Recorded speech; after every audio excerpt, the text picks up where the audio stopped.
Bismillahirrahmanirrahim. Baik, satu tip.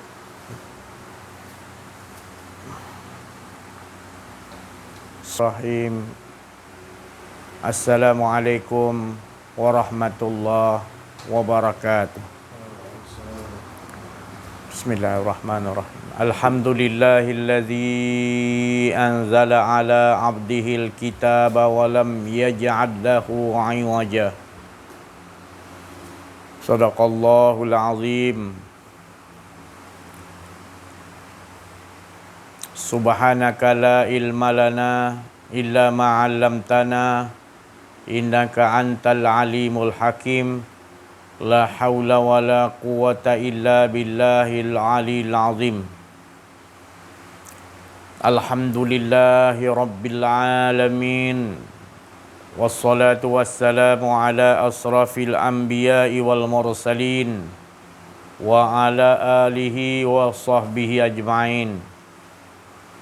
Rabbi shrah li sadri wa yassir li amri wahlul 'uqdatam min lisani yafqahu qawli.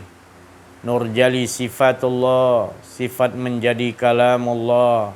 Terangkan hati hamba-hamba Allah, terang seperti hati Rasulullah sallallahu alaihi wasallam. Alhamdulillah, bersyukur kita kepada Allah Subhanahu wa taala, limpahan kurniaan Allah, rahmat Allah, inayah Allah, hidayah Allah. Kita dikurniakan oleh Allah nikmat-nikmat yang besar, yang mana tidak mampu kita menghitung segala nikmat yang Allah curahkan kepada kita. Terutama nikmat iman, nikmat Islam, nikmat ihsan dan nikmat ma'rifatullah. Kita mengenal Allah dari sisi Allah. Dengan rahmat Allah kita diberi hidup. Dan hidup itu kita mengetahui adalah penceritaan kisah-kisah yang Allah Subhanahu wa taala keesaannya, cerita-cerita dan kisah-kisahnya tidak lain. Dan inilah yang harus kita imani. Kita harus ikuti dan meyakini bahawa segala hidup kita ini daripada awal alam roh dilahirkan hingga sekarang dan bila-bila, semuanya adalah aturan, kisah-kisah, cerita-cerita Allah.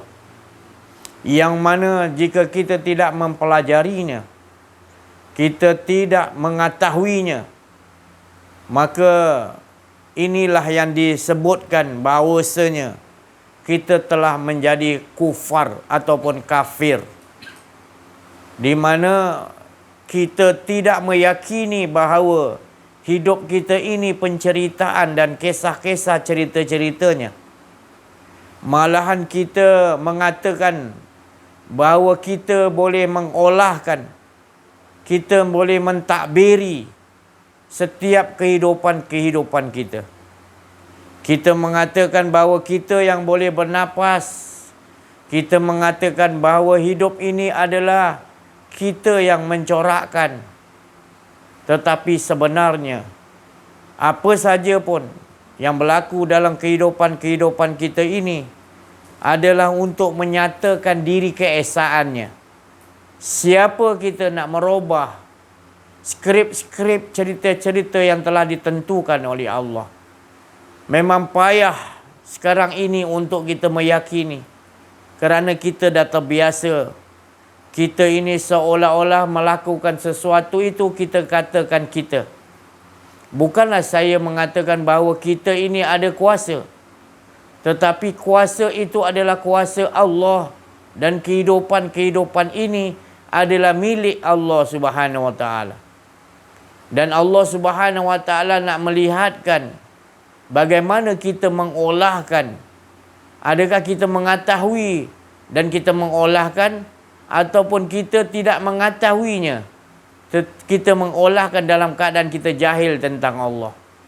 Kalau dalam keadaan kita mengetahui, kita mengolahkan apa yang telah Allah Ta'ala skripkan, apa yang telah Allah Ta'ala ceritakan, kisah-kisahkan tentang diri kita, maka kita akan selalu menerima qada dan qadarnya.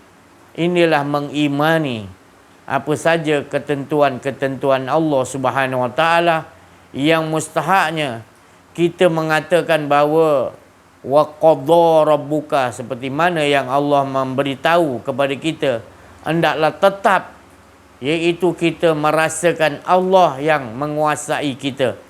Allah yang maliki yaumiddin.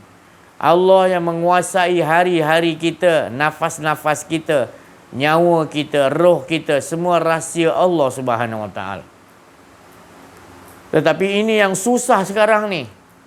Bila kita tidak mengaji mengenal diri, dan Allah Subhanahu wa taala berfirman di dalam Al-Quran, barang siapa yang ketika di dunia ini buta, maka kelak di akhirat nanti lebih teruk buta. Mereka ini bukan buta matanya, tetapi dia tidak mengenal Allah Subhanahu wa taala dan tidak mahu mengenal dirinya.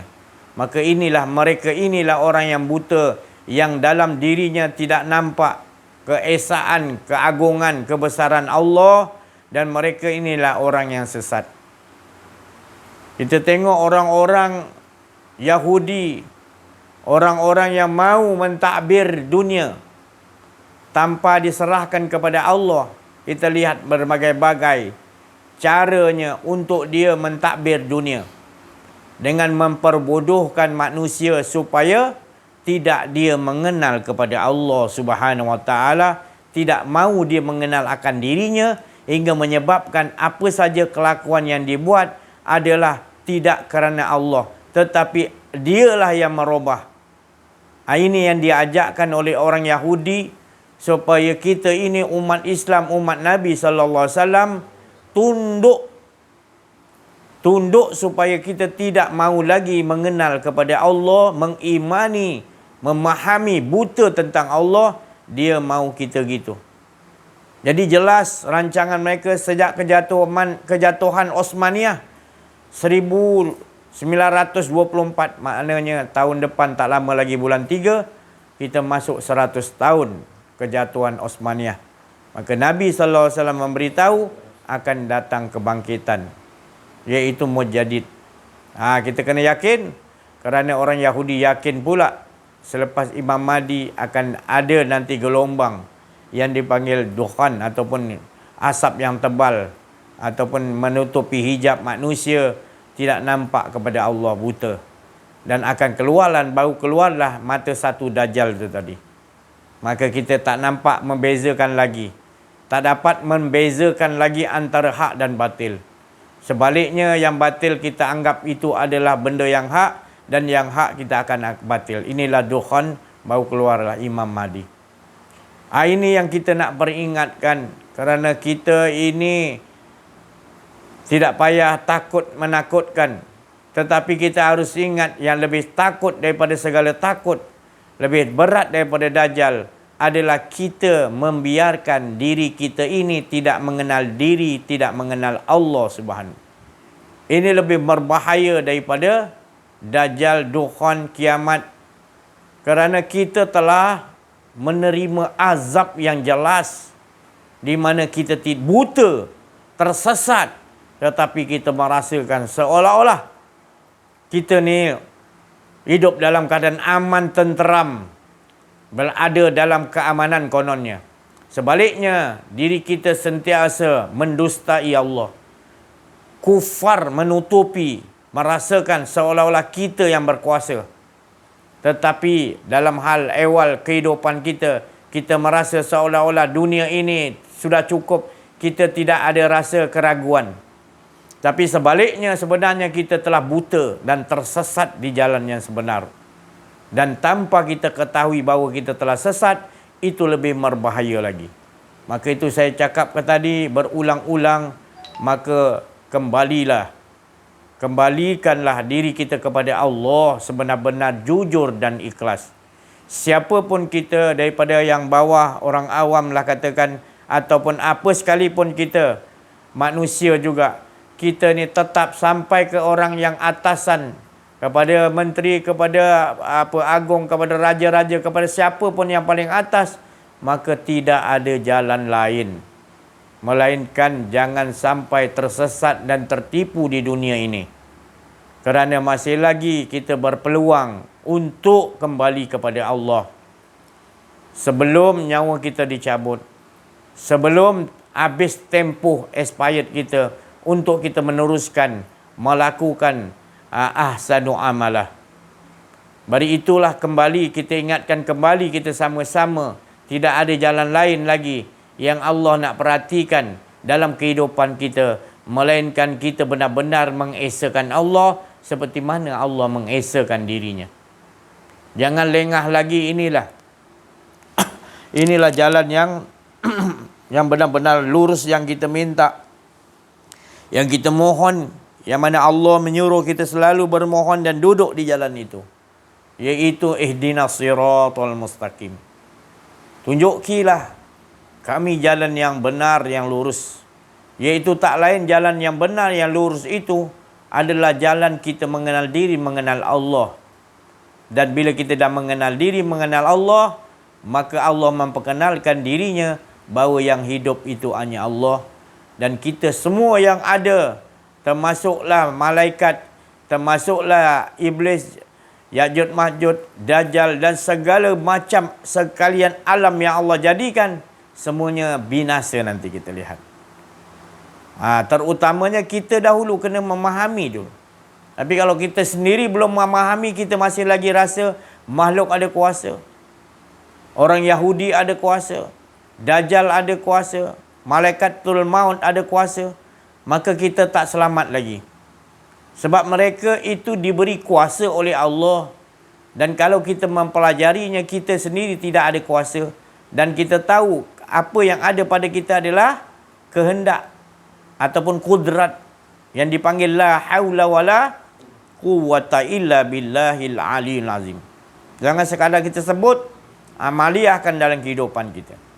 Jadi kita akan berada dalam benteng keamanan Allah. Allah berjanji kalau kita betul-betul menyerahkan diri kita betul-betul, maka la ilaha illallah itu dengan ikhlas dan jujur memahaminya, maka kita tidak ada yang adanya Allah, dan sekalian alam yang kita lihat dan semua yang ada adalah menyatakan Allah. Mereka semua itu tidak ada daya upaya kekuatan. Dari itu inilah yang sebenarnya yang harus kita persiapkan supaya dapat kita menghadapi Yahudi yang nak menguasai dunia pada cerita-cerita penghabisan penghujung zaman ini, iaitu Allah nak menggulung kembali cerita-cerita Allah. Maka cerita penghabisan Allah itu adalah Allah memberikan kepada orang Yahudi itu skrip di mana dia nak menguasai dunia. Dan dia akan ada gurunya namanya Dajjal. Dan Dajjal berguru kepada iblis. Serta akan keluar nanti penghabisan Ya'juj wa. Ini semua cerita-cerita Allah. Kita tidak perlu takut sangat. Yang kita paling takut adalah kita tidak kenal diri, tidak kenal Allah. Itu lebih bahaya. Ini yang dimaksudkan. Setiap kali talk kita sentiasa berpegang teguh bahawa Allah lebih berkuasa daripada Dajjal, Ya'juj, Ma'juj, apa sekalipun Yahudi. Itu yang kita nak dudukkan. Bila kita tidak dapat duduk di sini, maka kita telah ditundukkan oleh iblis, Dajjal dan tenteranya Yahudi yang sentiasa nak menguasai dunia dengan memperbodohkan kita.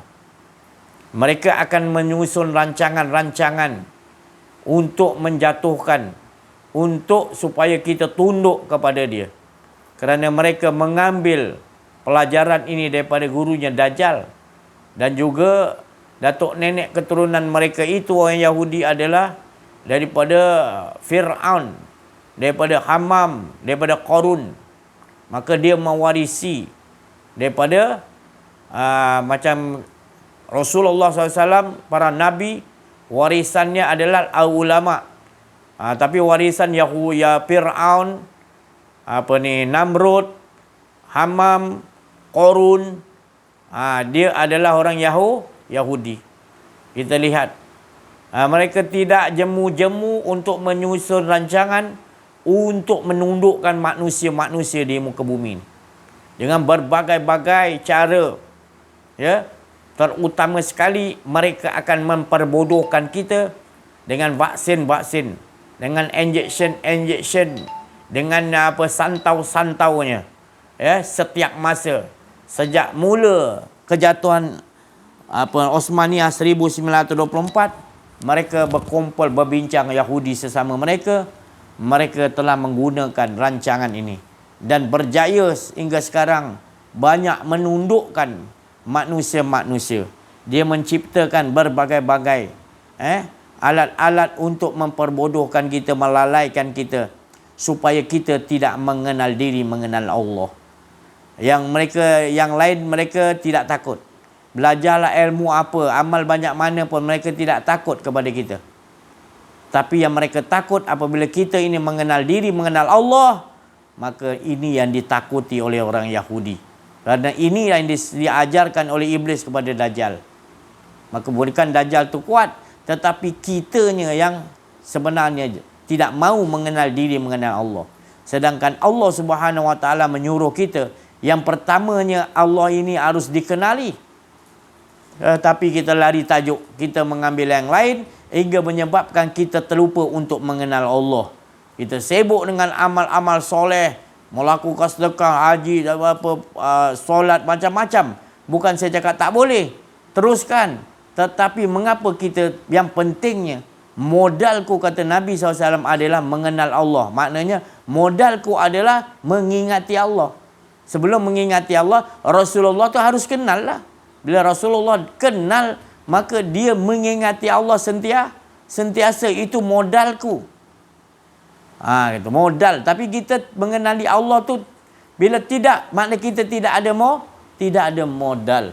Bila tak ada modal, tak adalah untung kita. Innal insana lafil khusr. Itu yang Allah memberitahu kepada Nabi SAW. Supaya aku utus engkau, supaya engkau dah kenal aku, maka perkenalkan diri aku kepada umatmu. Atau kepada manusia sekian alam ini. Kerana inilah dinamakan keuntungan. Ataupun dinamakan kemenangan. Bila kita menyerahkan balik hidup kita ini kepada Allah. Kalau kita tak serahkan balik, kita rasa kita yang hidup. Inilah. Kita buat baik, kita buat apa, semua kita rasa iaitu yang buat baik itu kita. Kita tak merasa, dan sebenarnya yang menggerakkan kita naikkan nafas kita turun naik, kehidupan kita ni adalah hak milik Allah. Allah nak lihat ahsanu amalah, tetapi ternyata kita mengakui bahawa kita yang melakukan segala sesuatu amalan-amalan yang telah dilakukan, kita mengaku kita yang melakukannya. Bukan tak boleh buat tapi jangan mengaku. Bila memang pun yang kita boleh sebut nama Allah pun, Allah yang bagi kita rasa. Kita saja-saja ke? Itu ada lubang apa ni? Kalau masuklah lubang mati. Aku masuklah lubang ni. Nanti kalau aku masuk lubang ni, nanti yang suruh aku Allah. Kita beralasan seolah-olah kita mengolok-olokkan. Iaitu Allah suruh kenal dia, kita tak terus kenal Allah, kita tak mau kenal diri dulu. Maka kita mengolok-olokkan, kita kata kalau macam tu, aku jatuh lubang nanti Allah yang suruh jatuh lubang.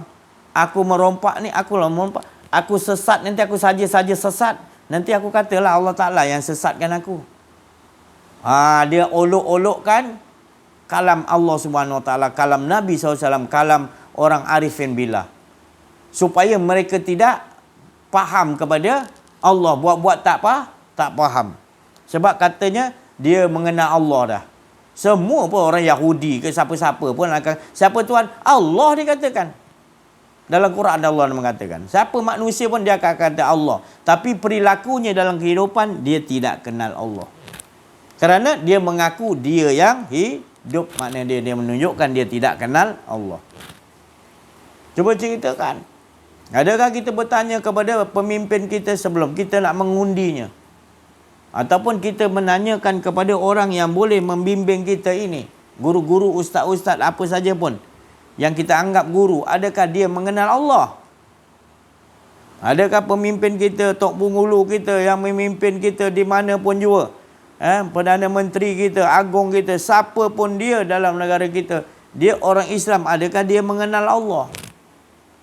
kita sendiri pun tak faham kenal diri, kenal Allah, maka kita tak tahu mana satu orang yang dapat kenal Allah, kenal diri. Maka itu kita ikut aja. Maka bahaya mengundang kepada diri kita. Dahlah kita tersesat, maka kita mengikuti orang yang sesat. Ini yang berlaku dalam kehidupan akhir zaman ni, skrip-skrip yang Allah ceritakan. Maka itu kita terpilih oleh Allah Subhanahu Wa Taala di kalangan orang yang penghabisan zaman ini. Sedikit orang yang bersyukur, sedikit orang yang dia anggap benar-benar di sisi Allah, ataupun kebanyakannya kita ini orang yang benar dianggap asing. Bukan Islam yang enggak asing, orang yang nakkan kepada Allah ni dianggap asing sebab banyak yang tak nak Allah. Banyak yang menyembah akuan-akuan diri, berhala-berhala yang lebih berat daripada patung-patung berhala yang lain. Bukanlah saya suruh sembah patung yang lain, tapi patung tu dia tidak ada kuasa. Kan? Patung dan nama patung. Yang ada kuasa itu adalah Allah. Jadi patung-patung yang lain tu, patung tu tak boleh memberi apa-apa. Dan juga orang yang membuat patung tu sendiri, dia sendiri tidak memiliki kuasa. Tapi tak dinampakkan seolah-olah dia berkuasa, dia membuat patung tu tadi. Inilah kebodohan manusia yang mana dia jahil tentang Allah, lalu dibiarkan hidupnya jahil, lalu dia mengolok-olokkan orang yang benar-benar menyembah kepada Allah Subhanahu Wa Taala. Ini yang kita hadapi sekarang. Ini yang dikatakan kita betul-betul penghujung zaman, iaitu dicabut nyawa kita bila-bila pun, penghujung zaman. Istilah hakikatnya, cepatnya penghujung zaman ni, mudahnya manusia itu dicabut nyawanya menggunakan vaksin, menggunakan macam-macam tipu daya. Tak kena penyakit COVID pun dia kata COVID. Dia nak cukupkan 20 juta satu dunia ni nak dimatikan orang, maka dia pun gembar-gemborkan, takut-takutkan kita orang Yahudi ni dengan seolah-olah dia ni menyerang terlalu bahaya penyakit ni. Kalau dia pandemik ni, maka disuruh kita duduk dalam rumah diam-diam, itulah penyakit ni menular. Dah 20 juta orang mati. Dia buat cerita orang mati, jatuh bangunan pun dia tekanan tak boleh keluar kan. Dia bunuh diri pun dia kata ni kesan daripada pandemik COVID. Semua apa pun. Mati dia tu tadi dalam keadaan mati dia kencing manis, darah tinggi, gout, jantung. Dia kata COVID juga. Semua doktor-doktor pun dah dibodohkan. Ikut arahan WHO Dajjal tu tadi. Tentera Dajjal. Lepas tu dibiarkan. Lepas tu ni dia takutkan lagi baru-baru ni lagi. Nak diperbodohkan lagi, bodoh lagi kita ni. Mana yang bodoh terus bodoh. Kita cakap dia tak pakai lah. Dia dah kena santau bodoh tu. Sebab tak mau kenal diri, tak mau kenal Allah, bodoh teruslah. Sedangkan Rasulullah SAW, Allah Ta'ala nak bagi kita bertambah cerdik. Li'ulil albab. Allah Ta'ala. Iaitu orang yang pandai. Albab ni orang yang pandai. Yang mana Allah sendiri kata dia itu ulil albab, iaitu pandai. Allah nak kita jadi begitu pandai. Ikut cara apa yang telah Allah Ta'ala susun. Buang keakuan diri. Pandailah tu. Berdiri, duduk, baring Allah je. Tak percaya yang lain-lain punya sistem. Tu orang yang pandai. Tengok cerita Piramli tu. Masuk cerita Piramli pula lah. Harta ni Ahmad Albab yang punya. Ahmad tu siapa? Albab tu siapa kan? Albab tu orang yang pintar, orang bijak kata Allah. So, orang lain tak boleh kita kata albab. Tapi Allah ya boleh kata orang tu kita tak boleh. Allah kata macam mana orang yang pintar, orang yang dia sentiasa berdiri, duduk, baring, apa keadaan dia pun 24 jam nafas kita turun naik, sentiasa mengesakan Allah. Tafakaru ya khalqi samawati wal rabbana ma khalaqta hadza batila subhanaka. Apa pun dia lihat di sekian hal, tiada ada sia-sia, semuanya daripada kekuatan dan kehendak kau jadikan sekalian alam. Dia nampak Allah dahulu, tafakaru dia yang paling tinggi adalah dia nampak semua, tak lain. Semua sekian alam. Rasulullah kata fa'inama tuwalu fasamau. Dia dapat ilmu daripada sisi Allah, maka Rasulullah SAW akan nampak semuanya Sekalian alam ni, syurga, neraka, apa pun, dia nampak semuanya adalah Allah lah dahulu. Fa ainama tuwallu fasamma. Dia betul-betul amaliah kan. Bukan sekadar cakap. Kita baca aja, tak faham apa benda ni. Mana kau hadapkan wajah Allah. Tak boleh ni ayat ni jangan kita pening kepala. Tinggalkan. La haula wala. Bukan ayat tu suruh tinggalkan. Ayat tu ayat yang kita kena cari orang yang ahlinya. Macam zaman sahabat Rasulullah ada terangkan. Maka Sayyidina Abu Bakar mewarisi iaitu apa yang Rasulullah amalkan. Dan banyak sahabat Ali, Abu Bakar, Umar, Osman dan banyak lagi sahabat Nabi yang pada masa itu yang faham Rasulullah jelaskan. Fa ainama tuwallu fasamma. Setiap ilmu yang Allah Ta'ala, setiap wahyu yang diturun dalam Quran, semua ada maqam-maqam dia. Maqam tu iaitu kita nak sentiasa hidupkan. Bukan sekadar Quran tu disebut aja. Bukan, dimaqamkan, amaliakan dalam kehidupan. Maka warisin Abu Bakar. Maka tu Abu Bakar kata, fa ainama tuwallu fasamma wajhullah. Maknanya Abu Bakar dapat daripada Rasulullah iaitu mana pun yang sekalian alam yang Allah ciptakan, yang aku lihat tidak lain adalah Allah lah sebelumnya. Sebelum dia lihat dinding tu, dia lihat Allah dahulu. Sebab dia tahu siapa yang menjadikan dinding tu. Bukannya dinding tu Allah, wajah Allah. Bukan. Itu yang kita kena faham. Ini dah dijelaskan dah. Bukan ayat ni bukan mukamat tapi mutasyabihat. Bila mutasyabihat, bila kita dah dijelaskan, maka kita kena pakailah.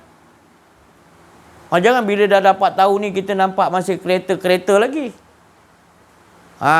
Kita nampak tak ada kuasa semua dah. Semuanya yang ada pada kereta tu semuanya hak milik Allah.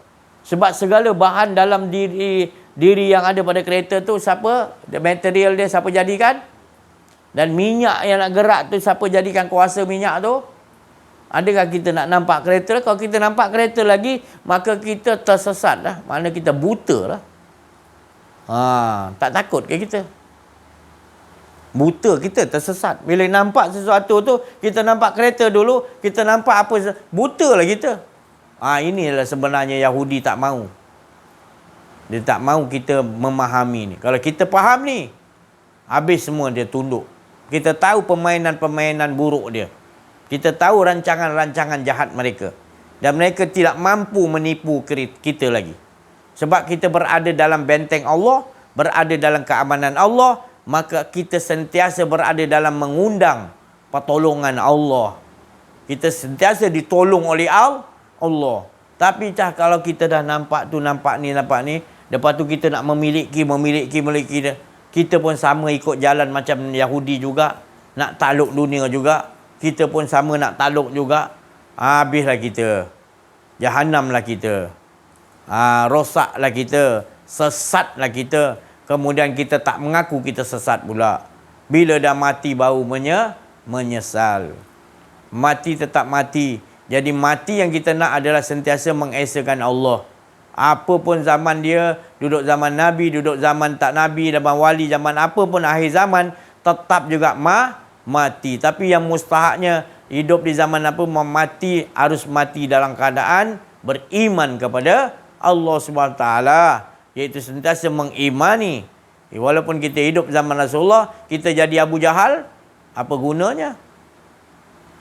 Lebih baik kita ditetapkan sekarang berada di sini, walaupun kita jauh daripada 1400 tahun lebih daripada Nabi, tapi kita rasakan mengimani, kita meyakini Allah dan kita meyakini Rasulullah sallallahu alaihi wasallam sentiasa mendampingi kita.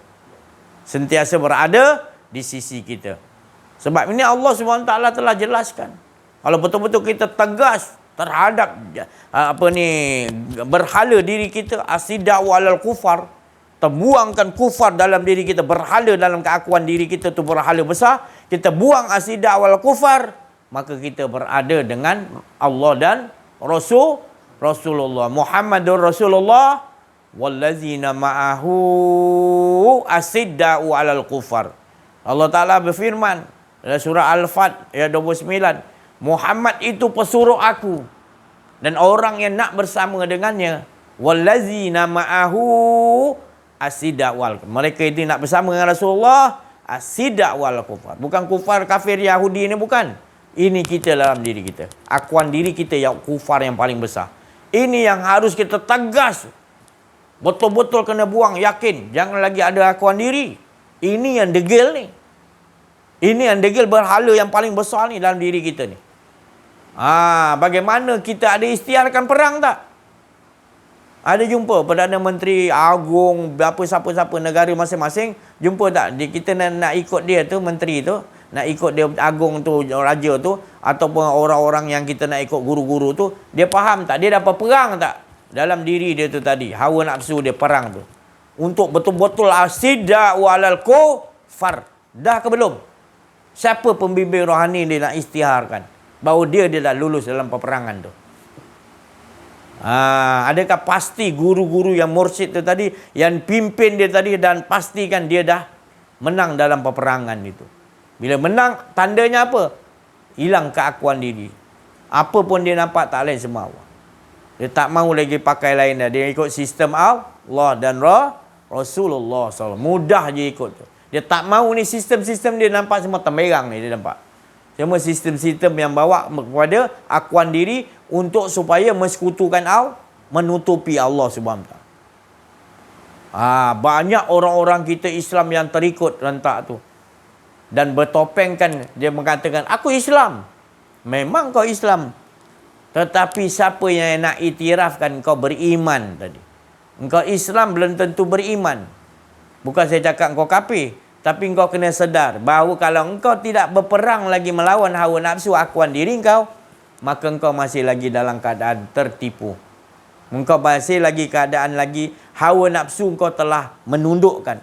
Berhala hawa nafsu engkau telah kuasai hawa nafsu, iaitu berhala engkau telah mengagung-agungkan keakuan dirimu. Membesar-besarkan, ada batalion-batalion dalam dirimu yang menyokongkan keakuan dirimu. Kamu tidak sedar. Dalam diri kamu ada batalion-batalion askar yang banyak, yang banyak memuji dirimu. Kerana kamu mengundang mereka untuk memuji dalam dirimu. Maka itu yang berlaku pada dirimu. Kamu sembunyikan. Kamu kata Allah, Allah, Allah. Kamu kata. Tapi sebenarnya kamu ada batalion yang memuji. Engkau hebat, engkau hebat. Engkau yang dapat menyebut nama Allah. Engkau yang gini, engkau yang gini. Mana pergi?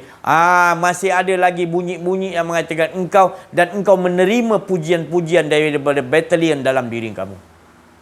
Maka kamu tak pancung tu semua. Kamu mengizinkan dia memujimu dalam dirimu. Kamu tidak betul-betul jujur dan ikhlas. Kamu menipu diri kamu sendiri. Diri kamu itu nak tipu siapa? Allah tu ala ya'lamu man khalaqa wa huwal latiful khabir. Tak mengetahui Allah sedangkan dia menciptakan segala-galanya. Kamu nak bohong siapa? Kamu boleh bohong malaikat, boleh bohong apa semua manusia, tapi kamu tidak boleh bohong Allah, dan orang ahli Allah dia tahu. Rentak kamu naik nafas, turun nafas, dia tahu. Kamu berjalan, dia tahu. Kamu bukan berjalan dengan kudratullah. Kamu berjalan dengan akuan diri, berhala kamu. Kamu berjalan dengan keakuan diri. Kamu melihat dengan keakuan diri. Kamu mendengar dengan kamu bercakap pun dengan keakuan. Dia tahu. Orang ahli Allah ni, dia tahu. Sebab dia dah tenggelam, dia dah lulus. Allah berizinkan. Maknanya rahmat Allah. Dia benar-benar nakkan Allah, nak leburkan diri. Benar-benar bersungguh perang. Dia diberi kemenangan oleh Allah. Inna fatahna laka fatahan mubina. Allah mengisytiharkan Rasulullah SAW dan juga orang yang bersama mengikuti jejak langkah Nabi SAW kemenangan yang nyata. Jadi bagi sini kami dah mendapat kemenangan yang nyata. Sebab kami dah tak memerlukan yang lain. Kami cukup dengan Allah Subhanahu Wa Taala.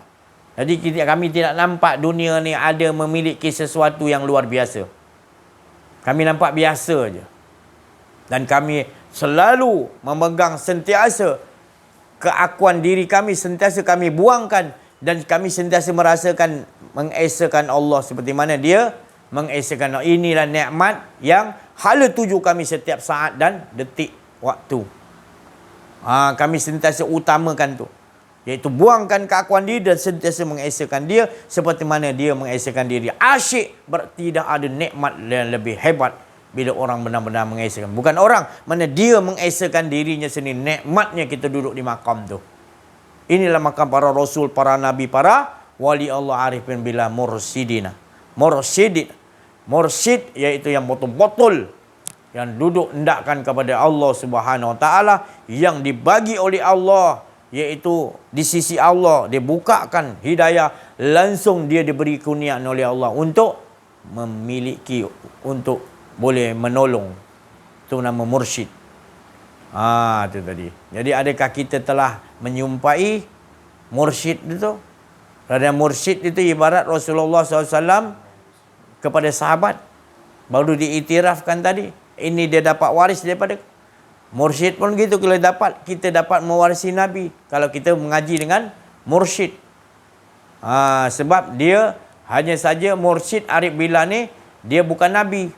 Kalau ada Nabi selepasku, engkaulah mursyid, engkaulah Arif Billah. Tu tadi. Tinggal lagi tak ada dah. Tapi taraf maqam dia tu sama Allah bagi, iaitu dia dapat petunjuk dan boleh memberi petunjuk, tu nama mursyid. Kalau Imam Mahdi gitu juga, dia dapat petunjuk dan dapat menolong, dia jadi imam, dia ketua untuk besar, lingkungan yang besar. Pada Nabi satu kaum, kalau Rasulullah sekalian alam. Kalau Rasul satu kawasan negeri yang besar, dia banyak dia punya umat.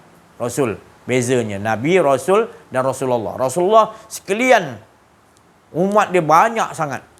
Nabi Musa banyak dah, tapi banyak lagi iaitu Rasulullah SAW menutup segala Nabi lebih. Sampai sekarang ni umat dia masih ada. Umat dia banyak, tak berhenti-berhenti. Itu tadi.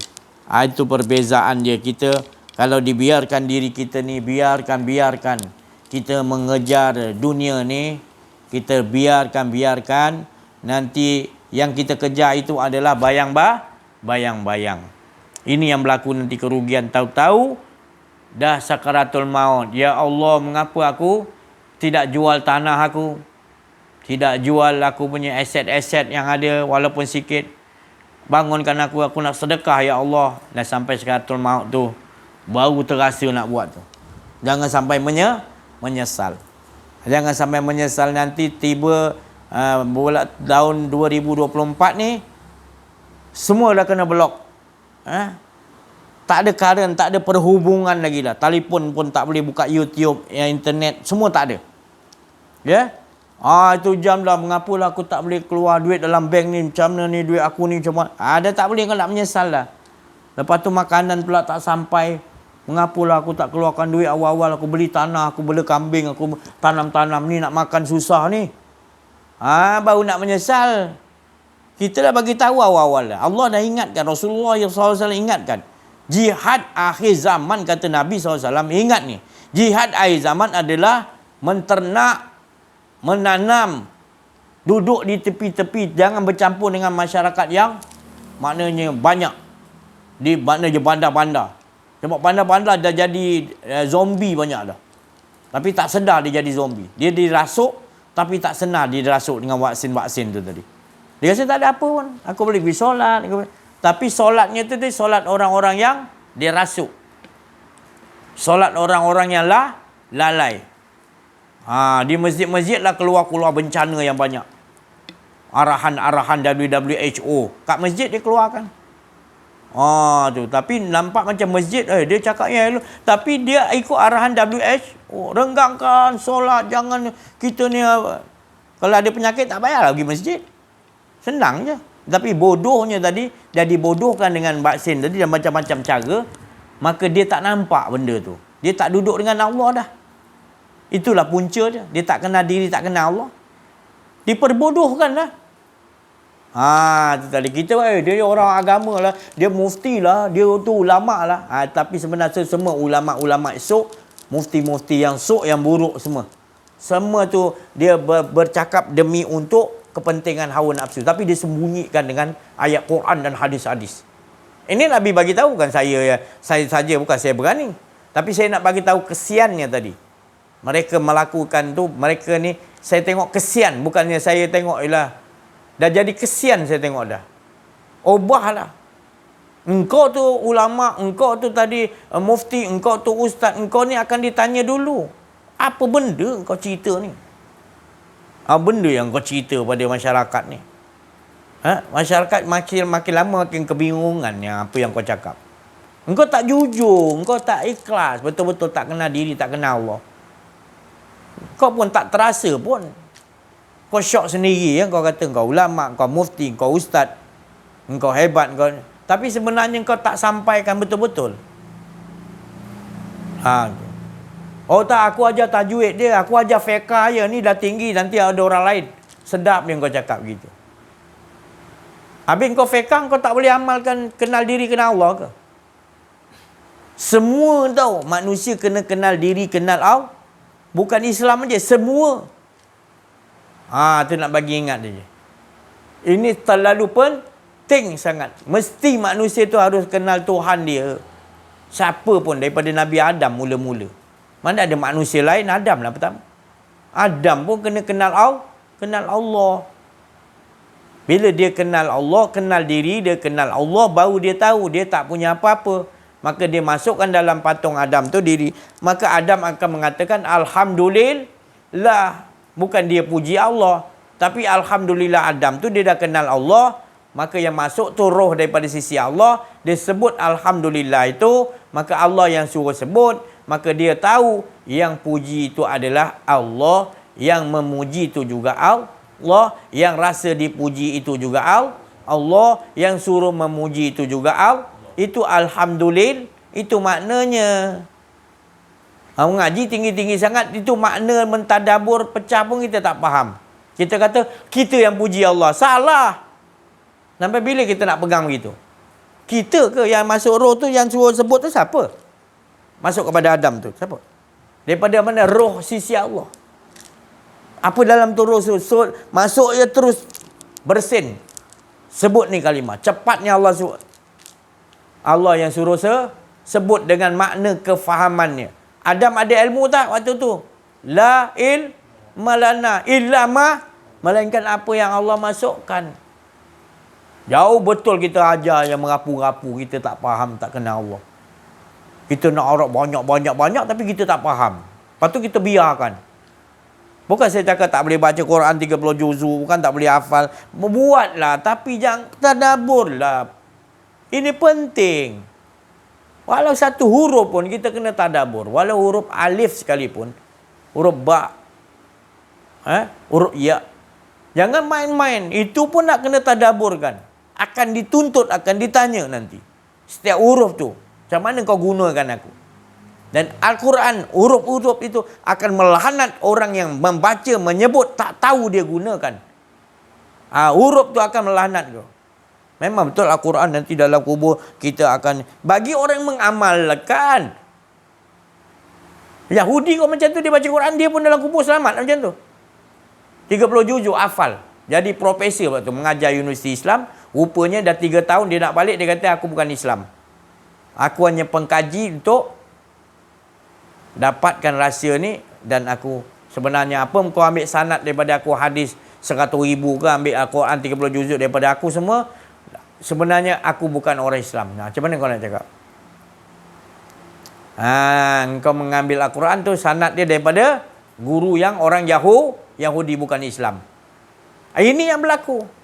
Kita mengambil Al-Quran kita tanpa kita ketahui, maka kita tu bersanad kepada orang yang buta. Faham tak? Buta. Baca Quran tapi buta. Mereka ni yang tersesat kata Allah Subhanahu Wa Taala. Buka surah Isra tu. Faman kana hazihi a'mal. Allah Ta'ala bagi tahu bahawa siapa ketika di dunia ini buta, a'ma. Di akhirat kelak lebih teruk buta. Mereka inilah orang yang betul-betul tersesat. Jalan kehidupan dia. Apa tu? Bila dia baca Quran, bagus. Allah Ta'ala tahu bagus. Tapi bila dia tak amalkan, dah jadi. Allah Ta'ala kata, inilah orang yang tersesat. Sebab buta. Dia baca Quran, dia tak faham. Dia hanya baca untuk sedapkan lagu. Itu bukan saya cakap tak boleh. Bacalah sebelah. Tapi dia punya regu dia kena ada syariat, tarikat, hakikat, makrifat. Al-Quran pun ada syariat, tarikat, hakikat, makrifat. Syariat dia apa? Kita baca tengok huruf tu. Syariat dia. Tarikat dia kita memahami apa tafsir dia. Hakikat dia kita tahu tadabbur dia. Pecahkan ni dia, macam mana makam dia nak rasa dia. Bila sebut Alhamdulillah tu dia memuji kepada dia sendiri, macam mana rasa dia tu. Itu dan makrifat siapa yang bagi tu? Jadi ada kita lagi. Semua syariat Allah, tarikat Allah, hakikat, makrifat Allah. Tak boleh berpisah salah satunya. Ini kita syariat ada. Tapi tarikat menyampah. Tak nak lah, susah lah. Zikir ni boleh gerak-gerak lah ini. Kena buat lah tengah malam gini, ikutlah mursyid ni. Tak mau tarikat, kita cukup syariat sudahlah. Ya Allah. Mana ada Nabi bawa syariat aja. Nabi bawa tarikat, hakikat, makrifat. Keempat-empat ni seiringan. Dan jangan pula oleh dah belajar makrifat ni kita tak bayar syariat. Itu pun mengarut juga tu. Tersesat juga tu. Dah dapat makrifatullah pula, tinggal buat syariat pula. Mana boleh Nabi kata.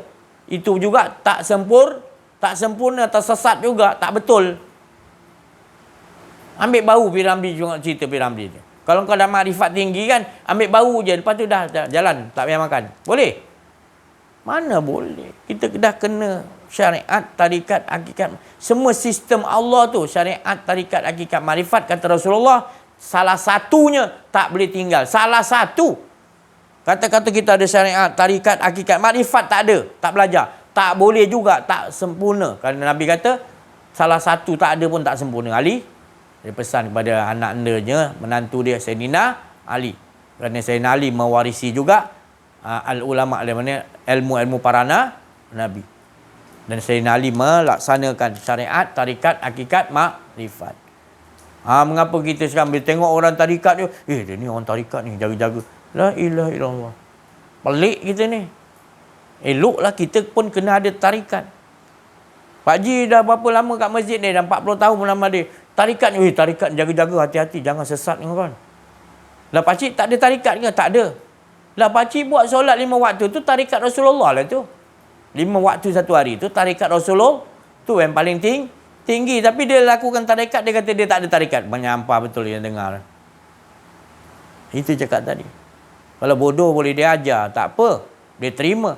Tapi kalau dia namakan botol, orang Indonesia kata botol ni payah. Kenapa? Bodoh campur tolol. Dah lah bodoh, tolol lagi. Kalau bodoh je boleh dia ajar. Tolol, bodoh campur tolol, maknanya dah lah bodoh, tak mau diterima ajar. Salah pun tak mau mengaku, nak betulkan. Degil lagi. Ni jenis botol ni, jaga-jaga. Tu. Dan dia cakap ni botolnya geng. Banyak kita menjumpai golongan-golongan botol. Kalau golongan tolol, bodoh, jahil, okey lagi. Boleh kita sampaikan, boleh kita tegur dengan cara hikmah. Tapi kalau botol ni, kau buat macam mana pun, dia tetap botol. Bodoh, tolol. Dalam bodoh tak mau menerima yang kebenaran. Dia biarkan diri dia vaksin, WHO handle dia. Ya Allah. Dia sanggup biarkan orang yang sistem yang selain daripada sistem Allah dan Rasul, dia tak mau ikut. Bodoh dan tolol, dia tak mau ikut. Dia tahu. Kalau bodoh dia tahu, dia tegur. Buat apa aku ikut sistem orang Yahudi ni? Aku ni kan mengucap 2 kalimah syahadah. Mengikuti Allah dan mengikuti sistem yang Allah ajar pada Rasulullah pesuruh dia tu.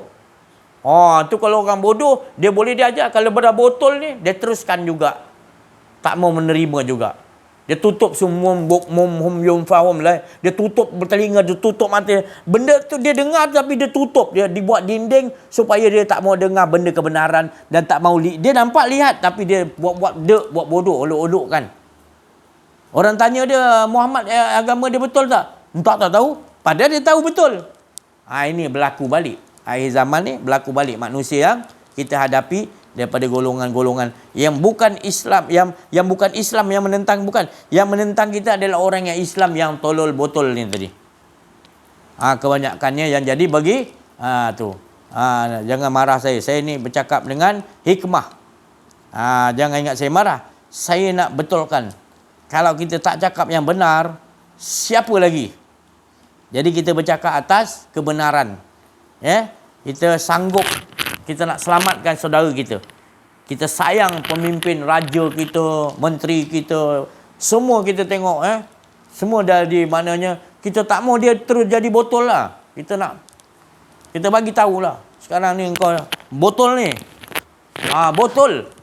Apa botol tu? Botol. Bodoh campur tolol. Bodoh je tak apa. Tak kisah. Apakah dah botol ni? Allah Ta'ala kata golongan botol ni, mana golongan orang yang bodoh tolol yang tutup mata dia nampak kebenaran, dia tutup. Telinga dia dengar yang baik, dia tutup. Orang tanya dia, betul tak Muhammad ni agama Allah Ta'ala betul? Dia tahu betul, dia tutup. Semum bukmun hum yum fahum lah. Tak mahu dia memahami dia tu. Di hati mereka ada apa? Allah Ta'ala kata, igulu bihim marratu. Penyakit. Dia biarkan penyakit tu, Allah tambah lagi penyakit. Sama je Muhammad, kau bagi tahu tak bagi tahu, dia tetap betul sebab penyakit dalam hati. Jadi jangan sampai ada penyakit itu, Allah Ta'ala kata. Maka tu Allah ingatkan kita. Jangan sampai kalau manusia dah ada penyakit itu, penyakit yang mana dibiarkan, dia nampak kebenaran, dia botol, dia bodoh, dia tak mau terima. Dia dengar kebenaran, dia sampaikan orang lain. Dia kata, mana ada si Ajis ni cakap tak betul lah. Padahal dia tahu. Kita cakap tadi bukan kerana nakkan sesuatu. Kita bercakap ni atas dasar kasih sayang. Bukan merasa kita ni betul, orang tu salah. Bukan.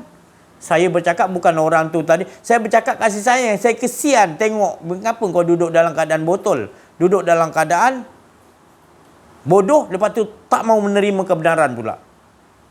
Kau main, kau ajar orang lain, kau main. Kalau tak dengar cakap kau marah. Tak mau taat dalam kerajaan. Ini tak mau taat pada kami pemimpin. Siapa rakyat tak nak ikut. Engkau sendiri derhaka dengan Allah, tak nak ikut. Kau nak suruh orang lain ikut. Macam mana? Engkau sendiri tak nak ikut sistem Allah, macam mana rakyat kau nak ikut? Dan rakyat pun kena bijak juga. Jangan memilih pula pemimpin kau. Jangan salahkan pemimpin pula. Engkau yang pilih, ramai-ramai pilih. Sebab engkau memilih masih lagi engkau dalam daerah, iaitu engkau itu tak mau dengar nasihat. Engkau sebagai rakyat, engkau akan bertanggungjawab nanti kalau engkau pilih pemimpin, pemimpin itu tak kenal diri, tak kenal Allah, macam kau juga, maka ganaplah kau itu. Tapi kau kenal diri, kau kenal Allah, kau tak akan pilih pemimpinnya itu. Kau sanggup tak sangat memilih mana-mana undi tak nak. Semua tak ada yang kenal diri, kenal Allah, tak payahlah. Kita pilih mursyid-mursyid aja, tak apa. Dan kita ikut mursyid-mursyid. Walaupun kecil, tak terkenal, tak apa. Kita ikut pimpinan tu. Asalkan kita dengan Allah dan Rasul selamat beres. Apa ikut pemimpin besar apa negara apa nak taat, tapi dia sendiri Allah dah bagi tahu. Kalau nak pilih pemimpin, kena taat pada Allah, taat pada Rasul dulu. Baru ulul amri minkum. Baru kita boleh taat dengan dia. Raja yang mengikuti sistem Allah dan Roh. Kalau dia tak mau ikut, kita boleh apa? Tak bayar. Tak ada salah pun. Itu kena bijak rakyat. Rakyat pun banyak tak bijak mereka tu. Kita kena bijak lah, sudah-sudahlah tu. Ya? Sebab apa jadi pemimpin macam ni? Masalah beras sikit, masalah tu sikit dah kecoh dah. Sebab kita tidak jujur memilih. Maka tu bila dia buat sesuatu tak elok, kita protes. Patutnya kita betulkan lah. Kalau kita rasa dia tu betul, kita betulkan dia, bukan maki amun dia, bukan salahkan dia. Itu sebenarnya ya. Jangan cari perkara-perkara yang menambahkan lagi kita ini membuat kekufuran, buat perkara kufur. Kufur tu apa? Akuan diri kita makin menebal. Hari-hari keakuan diri kita. Salah sikit orang ni, sini salah ya, hari-hari cari salah ya, buka dalam internet, buka YouTube. Dia kata kalau tak jumpa satu hari salah orang, kita rasa macam tak sempurna hidup kita. Bahaya hidup tu. Kita sebenarnya tak mau carilah. Ini kita buka. Seronok pula kita melayani orang-orang yang buat salah ni, kita kutuk, kita marah, kita buat. Kita tegurlah cara macam ni. Tegurlah cara betul-betul lah. Jangan salahkan siapa-siapa. Kita perbetulkan dengan jalan ini. Iaitu kembali kepada kenal diri, kenal Allah SWT. Masanya adalah masa sekarang ini. Rasulullah SAW suruh ceritakan tentang penghujung zaman dah. Banyakkan cerita tentang penghujung zaman. Ya, penghujung zaman tu bila? Bila. Apa tu penghujung zaman? Iaitu sakaratul maut. Bila. Kita menantikan 2024 si Haji kata bulan 3 100 tahun menjadi. Jangan tunggu tu sangat. Ini. Sekejap lagi ke depan ni. Kau tahu tak? Itu tadi. Masa-masa tu bila engkau tadi tak ingat Allah, ada akuan diri, itu kau makna berada di dalam kiamat. berada di dalam azab. Masa-masa ke depan sesaat ni, sebenarnya tunggu tu jauh sangat tu. Sekarang ni tadi, yang dikatakan kau dapat Mahdi tak? Petunjuk tak sekarang ni? Apa dia petunjuk yang kau dapat? Yang kau dapat Mahdi tak? Kau ikut Mahdi tak? Apa tu? Dapat petunjuk dan beri petunjuk. Apa dia? Ke depan ni sentiasa kau minta Allah yang uruskan. Nafas kau turun naik, Allah yang uruskan. Itu sebenarnya kita ke depan pandang jauh-jauh semana pun target kita, diri kita harus tetap berada dalam buang keakuan diri, sentiasa mengesakan Allah. Itu yang paling utama. Jangan pandai Muhammadi dulu kita nanti ini dalam ni sambil tu ni dalam, jangan putus. Pegang betul-betul akidah ni. Jadi kita menghadapi ke depan macam mana pun kita tidak rasa risau sebab kita dah serahkan betul-betul diri kita. Kita betul-betul tauhid, mengesakan Allah betul-betul sekarang ni dan berterusan ke depan. Ke depan sesaat hidup kita ini kita minta Allah yang susun. Sentiasa kita rasa jangan sampai Allah tak ada dalam diri kita. Macam mana kita nak duduk ke mana ke depan pun itu mesti akan dilalui. Ataupun itu tak mustahak. Yang mustahaknya adalah kita lalui sekarang ini, iaitu dengan merasakan yang wujud hanya Allah Subhanahu Wa Taala. Dan berkuasa atas sekalian alam ni adalah Allah. Yang risaunya bila kita tak merasakan Allah. Kita nampak semua tak ada kuasa. Yang ada kuasa Allah. Sekarang ni akidah kita terus pegang. Sebelum datang yang nanti bencana lain, kita akan mudah, Allah Ta'ala kata. Tapi kalau sekarang ini kita dah tak dengan Allah, jangan harap ke depan kita ini, kita akan bersama dengan Allah. Berada dalam benteng keamanan Allah. Minta maaf saja, Kak. Ya, saya sayang. Saya tak nak bertanggungjawab nanti pada mahsyar. Allah menyoal saya, Rasulullah menyoal saya, kenapa tak bagi tahu? Jangan salahkan. Saya dah bagi tahu dah. Bagi mereka yang takut-takut nak bagi tahu tu terserah. Saya dah bagi tahu. Sebab saya sayang. Bukan sebab saya nak tunjukkan saya hebat. Saya sayang sangat. Saya tak nak. Sudahlah tu. Baik yang atas pemimpin, yang bawah, sudahlah tu. Tak ada jalan lain nak selamat kembali kepada Allah. Kenal diri, kenal Allah Subhanahu. Tak ada jalan lain. Apa yang kamu ada miliki, jangan berasa kamu itu sudah tenang. Tak. Ketenangan, keamanan hanya kembali kepada Allah. Tak ada jalan. Tertipu kamu. Tertipu. Sudah. Jangan teruskan. Jangan teruskan jadi botol. Ya. Tu tadi. Biar menerima. Bodoh tak apa. Jadi boleh menerima. Jangan jadi botol. Tutup tadi, insya-Allah. Saya rasa cukuplah sampai sini dulu, insya-Allah. Kita akan minta pencerahan kepada teman-teman kita yang lain, Syekh Latif dan yang lain, insya-Allah. Bismillahirrahmanirrahim. Assalamualaikum warahmatullahi wabarakatuh. Alhamdulillahirabbil alamin, al-mukasyafa ghaibul fuqarah. Ila siratal mustaqim, ila siratal mustaqim, ila siratal mustaqim. La haula wala quwwata illa billahil aliyyil azim. Subhanaka la ilma lana illa ma 'allamtana innaka antal alimul hakim. La haula wala quwwata illa billahil aliyyil azim. Syukur ketika hadirat Allah Subhanahu wa taala. Limpahan kurniaan Allah Subhanahu wa taala, kasih sayangnya dapat kita bersama-sama pada petang yang mulia ini, menjadikan petang yang mulia ini hari-hari Allah. Hari-hari Allah tu apa? Sentiasa ingat pada Allah, an zikrillah. Apabila kita diberi faham oleh Allah Subhanahu wa taala, an zikrillah tu apa dia? Dia yang ingat pada diri dia. Kita dah yang dikatakan melatih dari dalam diri kita supaya la tu tiada. Mentiadakan, meniadakan, menafikan keakuan diri kita yang ada hanya Allah. Itulah.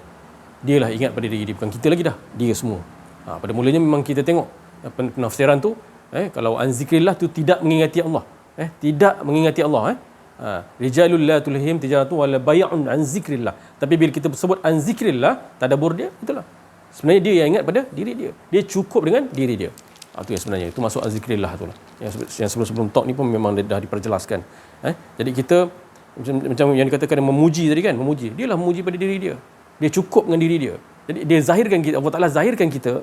Allah Taala menzahirkan Nur Muhammad sallallahu alaihi wasallam dan sekalian alam bagi menyatakan diri dia yang esa. Itu yang sebenarnya.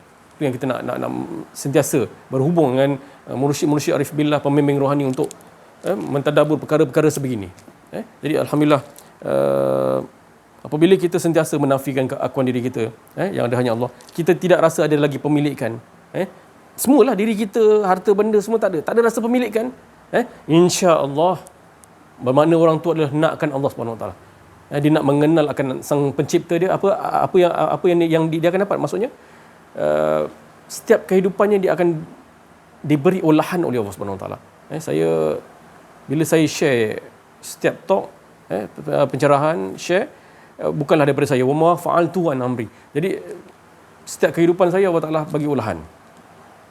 Jadi sebelum ni dan tadi, bila kita pergi ke surau masjid ke apa yang ada tu lah, saya memerhatikan kepada kapet yang ada di surau tu lah. 2 tahun yang lepas dia akan tanda X tu, dia tanda pangkah, lepas tu dia ada barisan-barisan. Dekat surau yang saya hadir tadi dan sebelum ni pun ada lagi tanda-tanda tu. Tanda pangkah tu, tapi dia dah kopek dah. Dia dah buang stiker-stiker tu dia dah buang, tapi masih ada lagi tanda-tanda pangkah tu, masih ada lagi dekat kapet-kapet surau yang masjid-masjid pun ada lagi, saya tengok. Masih ada lagi. Jadi olahan dia apa dia? Kita dikontrol oleh Yahudi. Bayangkan kalau permulaan 2 tahun yang lepas kita berada dalam keadaan bukan pandemik, kalau Ustaz Azman begitu, pandemik. Dia plankan dah. Jadi sebenarnya kenapa dah dalam tu Allah Taala kata tak boleh renggang, kau nak renggang lagi, seperti yang dikatakan tadi. Dan saya pun berkata semalam juga, dan kau memang kau tak sihat, kau demam, kan kau sesama, kan kau batuk, yang kau pergi datang berjemaah tu pasal apa?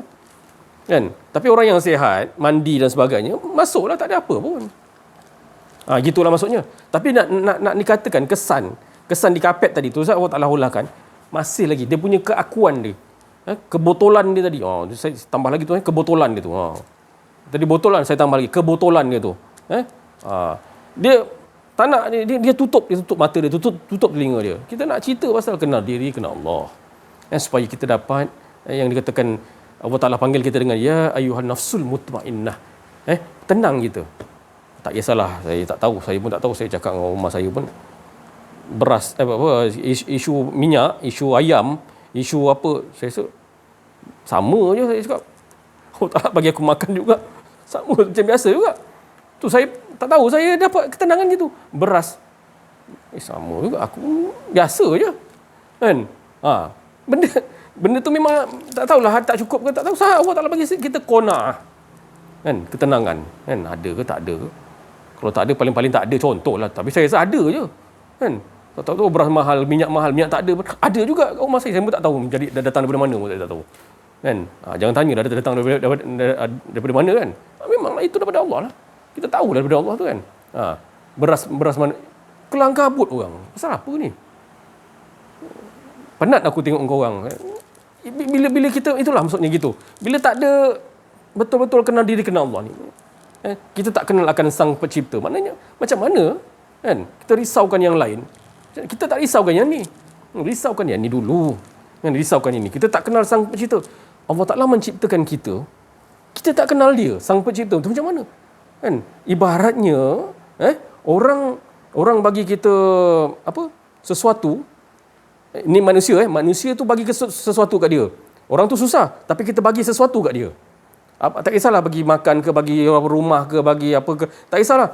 Tapi orang yang tolong tu, dia tak tahu siapa yang tolong aku . Tak apalah, biarlah, janji dia tolong aku lah. Nampak kurang ajar, biadab dia. Patutnya cari siapa yang tolong aku ni, siapa yang tolong aku . Mesti kalau kita ditolong oleh orang lain, mesti kita cari sampai jumpa. Paling-paling kita akan viralkan kat FB dan sebagainya kan. Siapa yang tolong aku tadi? Apa ni? Tak kisahlah kan. Pasti dia akan jumpa. Sama juga kita ni. Kita diciptakan, Allah Ta'ala bagi kita hidup kan. Bagi kita hidup, bernafas, bagi kita makan, bagi kita semua. Kita tak nak kenal sang pencipta yang maha kebesaran, yang maha penuh kekuasaan, penuh kebesaran, penuh keagungan. Kita tak nak cari curuginya ya Allah. Kita tak terasa. Maknanya biadabnya kita. Biadab kita dah dengan orang tadi, lagilah biadab.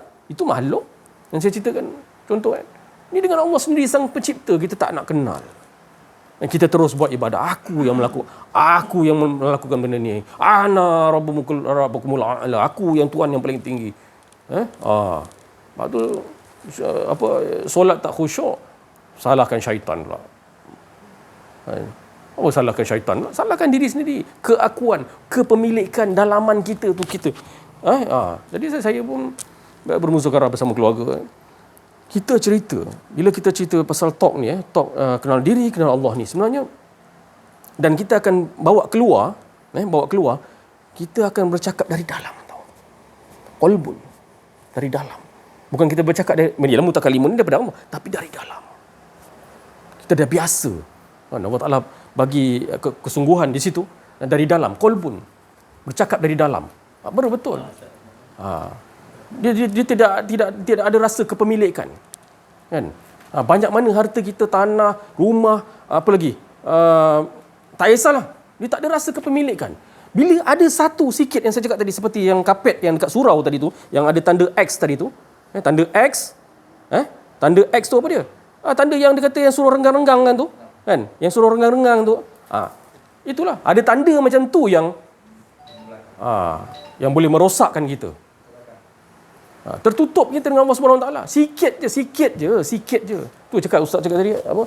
Jangan kita tunggu 2024. Sekarang ni kalau rasa pemilikan terhijab engkau dengan Allah Subhanahu Wa Taala. Engkau kata engkau kenal Allah. Aku kenal Allah. Kan? Gunakan hadis Ustaz. Gunakan hadis. Kan? Gini macam-macam gunakan hadis, guna Al-Quran, pandai engkau. Kan? Betulkan dalam diri kita, wa fi anfusikum afala tubsirun. Dalam diri kita, tu saya cakap, bila kita menelisik dari dalam, kita akan bercakap dari dalam juga. Bila bawa keluar, dia akan masuk dalam rohaniah yang mendengar dan sebagainya. Termasuklah keluarga kita. Bila tak masuk dalam keluarga kita, macam mana kita nak mentarbiah, kan? Keluarga kita. Kita pun tak tarbiah diri kita, macam mana? Rasa lagi ada kepemilikan. Rasa pemilikan. Kita dah lama rasa kepemilikan. Bayangkan. Padahal dunia ni seperti sebutir pasir di pantai. Kan? Bayangkan. Engkau nak yang tu ke? Tak nak pemilik Allah Ta'ala tu. Kan? Usaha sama dan sebagainya. Ialah bercucuk tanam. Dan yang dikatakan fisabilillah kan. Seluruh saya kata. Kita kena, itulah yang dikatakan betul-betul. Mengikuti yang dikatakan kul in kuntum tuhibbunallaha fattabi'uni yuhibbukumullah. Kan? Kau duduklah kat bandar tu kalau nak. Kan? Duduk. Kan? So cakap jangan berada di zon selesa. Kan? Besar mana rumah kita, kan? Besar mana rumah kita, banyak mana harta kita, tanah dan sebagainya, besar mana pun, kan? Kalau tak dengan Allah, kita tak ke arah ni, rasakan azab. Rasakan. So saya cakap, semalam saya bercakap dengan sepupu saya di Kuala Perlis. Bila bercerita pasal dukhon, memang betul hadis tu ada mengatakan masuk dalam rumah, tutup pintu rumah, duduk dalam bilik. Betul semalam selimut masuk selimut. Apa maksudnya tu? Kita tak tengok ke yang tersirat tu apa tu? Kenapa dia dikatakan tutup semua, jangan bagi asap masuk? Sebab apa? Kita tengok tak yang tersiratnya sebab?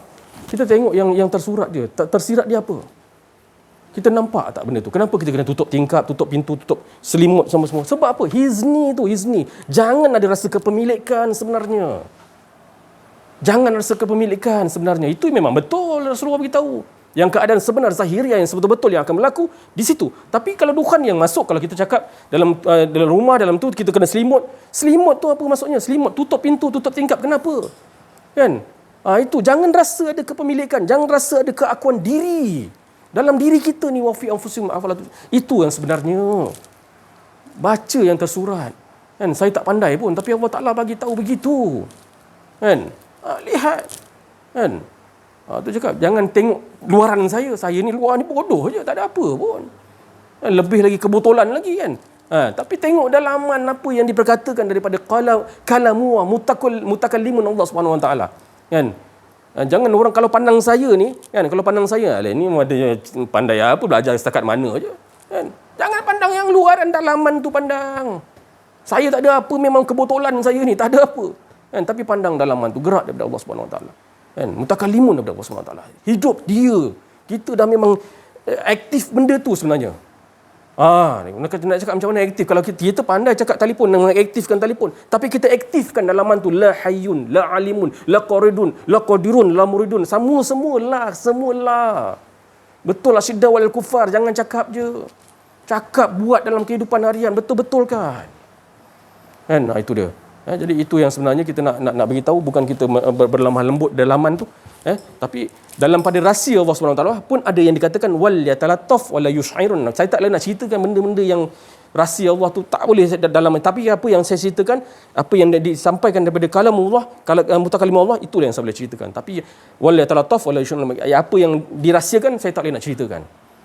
Kesedapan bersama Allah SWT, rasalah sendiri. Memang kalian boleh merasa benda tu.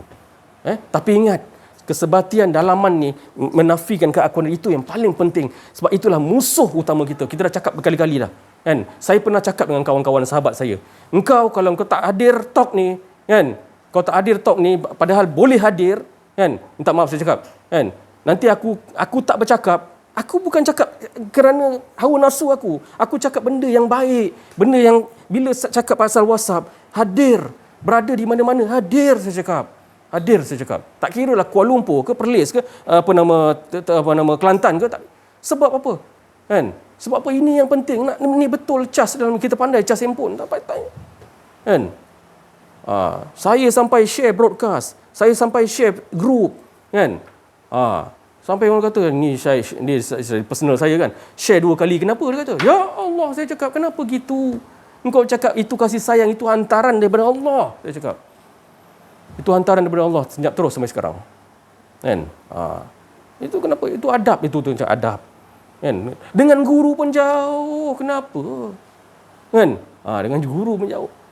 Saya minta maaf, saya kena cakap lah. Kan? Dengan guru pun jauh. Harap-harap dia dengar lah. Kan? Dengan guru pun jauh. Kenapa? Kan? Ini dah penghujung dah. Kita kenapa sampai nak ikut yang dikatakan ikut yang tu, yang ini, yang mursyid Arif Billah ni, kita kena ikut betul-betul apa pandangan dia, apa cerita dia, apa yang nasihat daripada dia, kan? Rasa rugi ke apa ke? Tu kata rasa rugi ke apa? Itu dia. Jadi kita perjelaskan benda ni, sebenar-benar penjelasan supaya kita nakkan semua ruhama ubainahum, kasih sayang yang sebenar yang Allah letakkan sebenarnya. Kita tak nak rasa percakapan kita ni atas dasar itulah yang dipandang kalau orang mana ini garang-garang macam apa, kan? Itu dia pandang luaran, itu aku tak tahulah. Itu korang punya apa yang kau lihat tu tak tahulah, kan? Buta dari segi dalaman tak tahu. Kita calikkan dalaman ni. Jangan pandang luaran. Tu saya cakap sekali lagi, saya cakap jangan pandang diri saya. Saya ni penuh kebotolan, bodoh, botol tolol semua ada ni, semua ni. Tak ada apa ni. Dah tak ada apa ni. Semua dah tak ada dah. Kan? Kau nak pandang, kau cakap aku apa pun tak apa. Kan? Tapi pandanglah dalaman daripada Allah Subhanahu Wa Taala. Sekian daripada saya, wabillahi taufiq. Assalamualaikum warahmatullahi wabarakatuh. La haula wala quwwata illa billah. Allah. Bismillah. A'udzubillahi minasyaitonir rajim. Bismillahirrahmanirrahim. Allahumma salli wa sallim wa barik ala sayyidina Muhammad wa ala alihi adada kamalillah wa kama yaliku bi kamalih. A'udzubillahi minasyaitonir rajim. Bismillahirrahmanirrahim. لقد جاءكم رسول من أنفسكم عزيز عليه ما عنتم حريص عليكم بالمؤمنين رؤوف رحيم فإن تولوا فقل حسبي الله لا إله إلا هو عليه توكلت وهو رب العرش العظيم إنا فتحنا لك فتحا مبينا اللهم أصلح لنا شأننا كله ولا تكلنا إلى أنفسنا طرفة عين ولا أقل من ذلك ولا إلى أحد من خلقك يا نعم المجيب يا نعم النصير يا نعم الوكيل وصلى الله على سيدنا محمد وعلى آله وصحبه وبارك وسلم والحمد لله رب العالمين. الحمد لله والصلاة والسلام على رسول الله وعلى آله وصحبه أجمعين. Tajuk percakapan talk saya pada petang ini insya-Allah Dajjal versus Imam Mahdi. Dajjal vs Imam Mahdi. di akhir zaman nanti semua benda terbahagi pada dua, iaitu Imam Mahdi dengan Dajjal. Imam Mahdi dengan Dajjal. Pembahagian dua ni, Imam Mahdi dengan Dajjal ni, dalam semua department, dalam semua benda, dalam semua golongan. Allahumma salli ala Muhammad. Okey, mari kita bincang apa yang tertajalli pada kesempatan petang ini. Okey, dalam dunia asatizah pun terbahagi pada dua. Ada ulama yang ikut Dajjal, ada ulama yang ikut Imam Mahdi. Jadi ya, bila para masyayikh mengata dekat para ustaz ni, saya nak minta berbaik sangka. Jangan para ustaz kecil hati dengan terus mengambil sikap berkecil hati kerana dibantai oleh para arifin billah ni, menyatakan para ulama ni menolak ilmu hakikat, makrifat, tarikat, tasawuf. Ya, janganlah letak diri di situ, tetapi letaklah diri itu bersama-sama dengan pasukan Imam Mahdi, insya-Allah. Bukankah kita ini kena letak diri kita di antara khauf dengan roja? Itu akidah Ahlussunnah wal Jamaah. Maknanya kita tidak khauf dengan roja ni begini. Khauf ni kita takut kalau kita terjatuh ke dalam asatizah ataupun ulama-ulama yang ikut Dajjal. Boleh jadi kita tak tahu masa depan, kita tak boleh confirm kita ini mati dalam keadaan husnul khatimah. Mati dalam keadaan yang husnul khatimah ni adalah rahsia Allah, hanya Allah saja yang tahu. Kita tak boleh kata aku pasti aku ni mati dalam husnul khatimah. Maknanya dia tidak berada atas landasan khauf dan roja. Jadi tetapi roja kat mana pula? Tadi khauf, roja kat mana pula? Kita berharap kita berada dalam pasukan Sayyidina Imam Mahdi. Jadi para masyayikh sekarang pun rata-rata ramai kalau membuka majlis ataupun berselawat, mereka hadiahkan kepada rohaniah Imam Mahdi yang tak tahu siapa. Jadi Ahlussunnah wal Jamaah ni dia bukan macam Syiah. Syiah dia tahu dah Muhammad Hasan bin Askari tu, Muhammad bin Hasan Askari tak silap saya. Yang hilang ghaib di sebuah gua, di sebuah tempat yang bernama Jamkaran dekat Iran. Jadi itu Syiah, dia dah tahu dah siapa Imam Mahdi dia. Sebelah Wahabi pula, saya terdengar cerita baru ni viral, dia orang rasa Muhammad bin Salman tu Imam Mahdi dia orang. Wallahualam. Tapi Ahlussunnah wal Jamaah tak ada menetapkan sesiapa pun. Kita berada di atas, Allahumma salli ala Sayyidina Muhammad, di atas landasan yang sama dari dulu sampai sekarang. Kita tidak isbatkan ain individu sebagai Imam Mahdi. Jadi kelebihan Ahlussunnah wal Jamaah, kita ada landasan kita yang kukuh, hadis-hadis yang sahih berkenaan dengan ini. Jadi alhamdulillah kita ini insya-Allah diselamatkan oleh Allah daripada kesesatan. Allahumma salli ala Muhammad. Jadi di dalam bidang ustaz-ustaz ataupun asatizah ataupun alim ulama pun terbahagi pada dua, iaitu yang mengikut Imam Mahdi, mengikut Dajjal. Begitu juga dalam dunia yang lain, dalam dunia pendidikan. Pendidikan ini kalau sebut sebagai dalam kementerian, nama dia KPN, kemudian KPT, kemudian pengajian tinggi ke apa kan. Kementerian Pendidikan lah senang. Pun maknanya terbahagi pada dua juga. Ada cikgu-cikgu yang akan ikut Imam Mahdi, ada cikgu-cikgu yang ikut Dajjal. Cikgu-cikgu yang ikut Imam Mahdi ni dia bercerita dan membongkarkan kebejatan, kesesatan Dajjal, iaitu seperti dalam mata pelajaran sejarah, contohlah ni satu contoh. Jadi oleh kerana dalam silibus KSSM ke apa kan, kalau dulu KBSR, KBSM, Tidak ada sebut ni asal usul manusia ini daripada Nabi Adam. Walhal dalam Quran jelas. Maka cikgu yang mengikut Imam Mahdi ini, dia akan terpanggil di hati dia untuk menjelaskan kebenaran. Sebenarnya sejarah ini silap. Kita telah ditipu oleh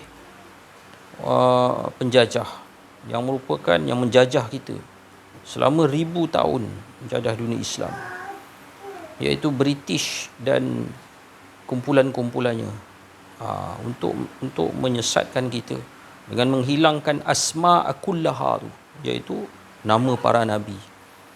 Jadi malaikat dia risau kita ni sesat, menjadi mufsiduna fil ardh, wa yasfikud dima, memecah belah, menumpahkan darah. Itu perangai manusia sebelum wujudnya Bani Adam. Lalu Allah wujudkan Bani Adam siap dengan Nur Muhammad di dalam dia, dan jawapan kepada kerisauan malaikat itu wa 'allama Adam al-asma'a kullaha. Allah Subhanahu Wa Taala ajarkan kepada Nabi Adam nama-nama semuanya. Jadi ada ulama yang mentafsirkan nama-nama itu bukan nama-nama Allah Ta'ala ajar ni kerusi, meja, tu daun, tu kapet, tu rumah, bukan. Asma' kullaha ni Allah Ta'ala ajarkan nama-nama Nabi yang menjadi mata rantai ataupun menjadi tali. Kalau berpegang dengan para Nabi ni daripada Adam, Idris, Nuh, Hud, Soleh sampailah Sayyidina Rasulullah sallallahu alaihi wasallam, maka itulah tali yang kukuh yang kita berpegang padanya, yang insya-Allah kita tidak akan menjadi seperti kerisauan para malaikat, iaitu yasfikud dima. Manusia ini menimbulkan kerusakan, even menyebabkan tumpahnya darah. Allahumma salli alaihi wasallam. Begitu juga dalam bidang-bidang yang lain, dalam bidang engineering terpecah pada architecture, terpecah pada golongan. Begitu juga dalam bidang perubatan ataupun kalau kementerian disebut sebagai KKM, terbahagi pada dua. Ada doktor-doktor yang sudah pasti mengikut Imam Mahdi. Ada doktor-doktor yang menjadi yang memberikan taat kepada WHO. Yang sebenarnya kita pun tahu WHO tu apa. Doktor-doktor yang mengikut Imam Mahdi ni, dia merupakan doktor-doktor yang ikhlas. Dan Allahumma salli ala Muhammad, tangan dia tu seperti tangan para awliya, yang bila dia pegang, dia sentuh, sembuh pesakit tu. Ada, saya pernah jumpa. Isteri saya, arwah isteri saya dulu sakit, yang dia dirawat oleh ramai doktor yang ikhlas, wajahnya bercahaya. Kemudian masa isteri saya kena COVID tu, saya menyangkakan dia dah memang tak balik rumah dah, sebab dia risiko tinggi dengan mengandung lagi. Kemudian ada seorang doktor, dia ambil cuti daripada hospital lain semata-mata nak rawat. Dia ambil cuti di sana, dia balik, dia nak rawat beberapa orang pesakit COVID, termasuk isteri saya.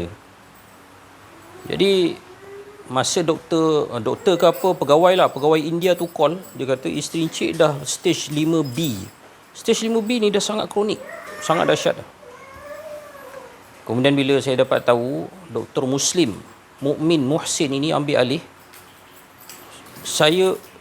masa doktor India tu call, seolah-olah saya rasa selepas ini dia akan call, isteri cik dah tak ada. Dah rasa dah masa tu. Allahumma salli alaihi. Dia call pukul 2 pagi. Dia call pukul 2 pagi. Maknanya dia betul-betul kronik lah isteri saya ni. Kalau dia call sekali lagi, rasa-rasa macam minta maaf cik, isteri cik dah tak ada. Allahumma salli ala Muhammad. Tetapi selepas, nak jadikan cerita lah, Allah Ta'ala panjangkan umur, seorang doktor Muslim, dia campur tangan, dia ambil dia ambil kes isi saya ni dan dia rawat. Dia ni seperti, saya sifatkan seperti tangan ajaib lah. Dia kalau dia cari darah tak jumpa pun, dia cari, dia cocok, senang dapat. Jadi doktor-doktor yang ikhlas ni, dia macam dalam dunia para alim ulama ni macam tok wali jugalah. Ada wali tebu, kerja dia buat tebu dengan penuh berkualiti, tak campur gula. Ada wali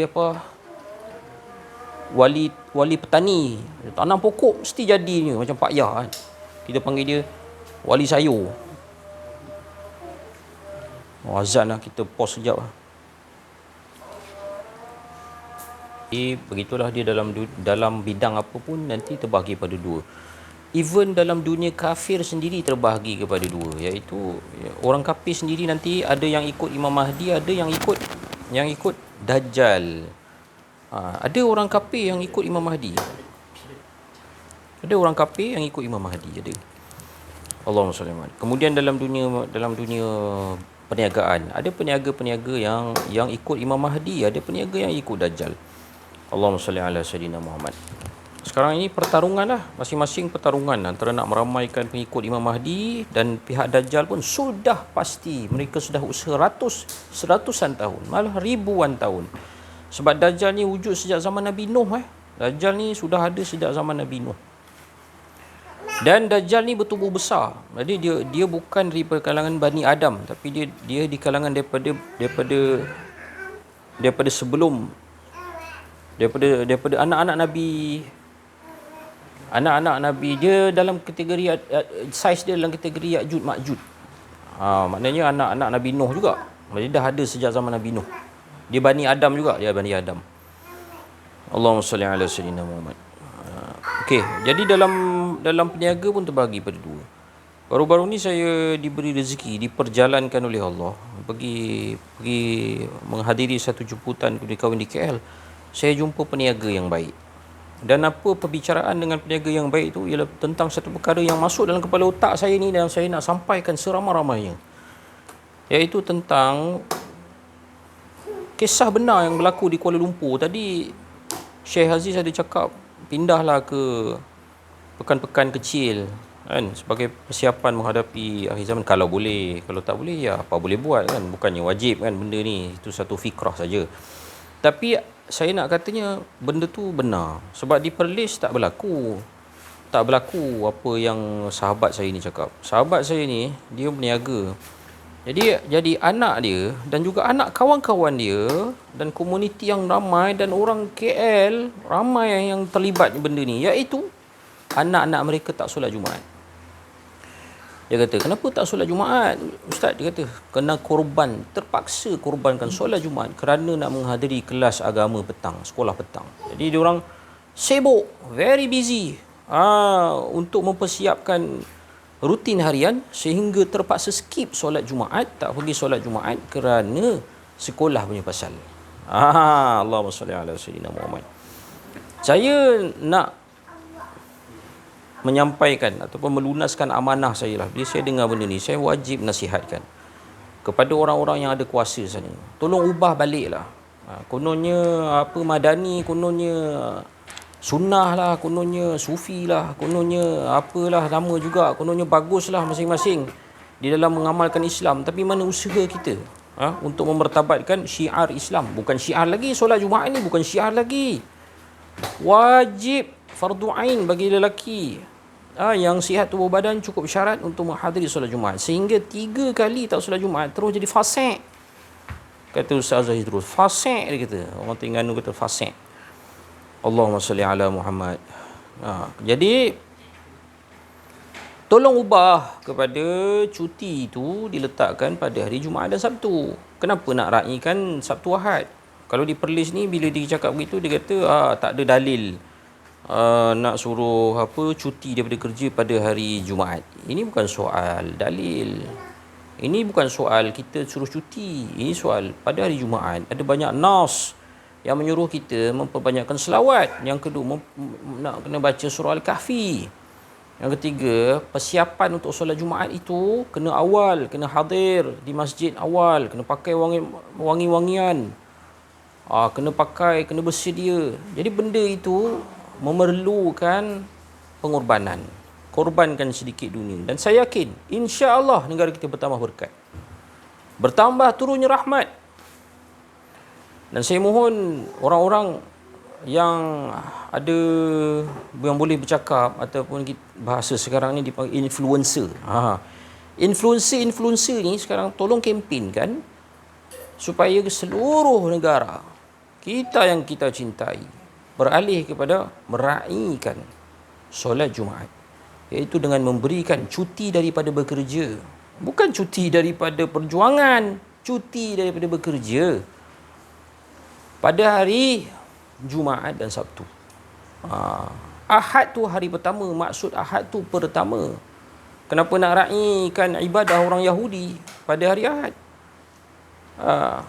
Sedangkan pada hari Sabtu, dulu Bani Israel Sabtu ibadahnya orang Yahudi, Ahad ibadahnya orang Kristian. Kan? Jadi memanglah dalam Islam tak ada sejarah ataupun tidak ada dalil disuruh cuti pada hari Jumaat, tapi sebenarnya ada. Kita yang tak tahu ataupun hampa yang tak tahu. Dalilnya ialah qiradatan khasiin tu. Cari ayat tu, qiradatan khasiin. Kalau tidak kerana berkat rahmat syafaat Nabi Muhammad SAW tidak meraihkan hari Jumaat ini, takut-takut kita jadi qiradatan khasiin, kejar dunia juga sampai tinggal solat Jumaat.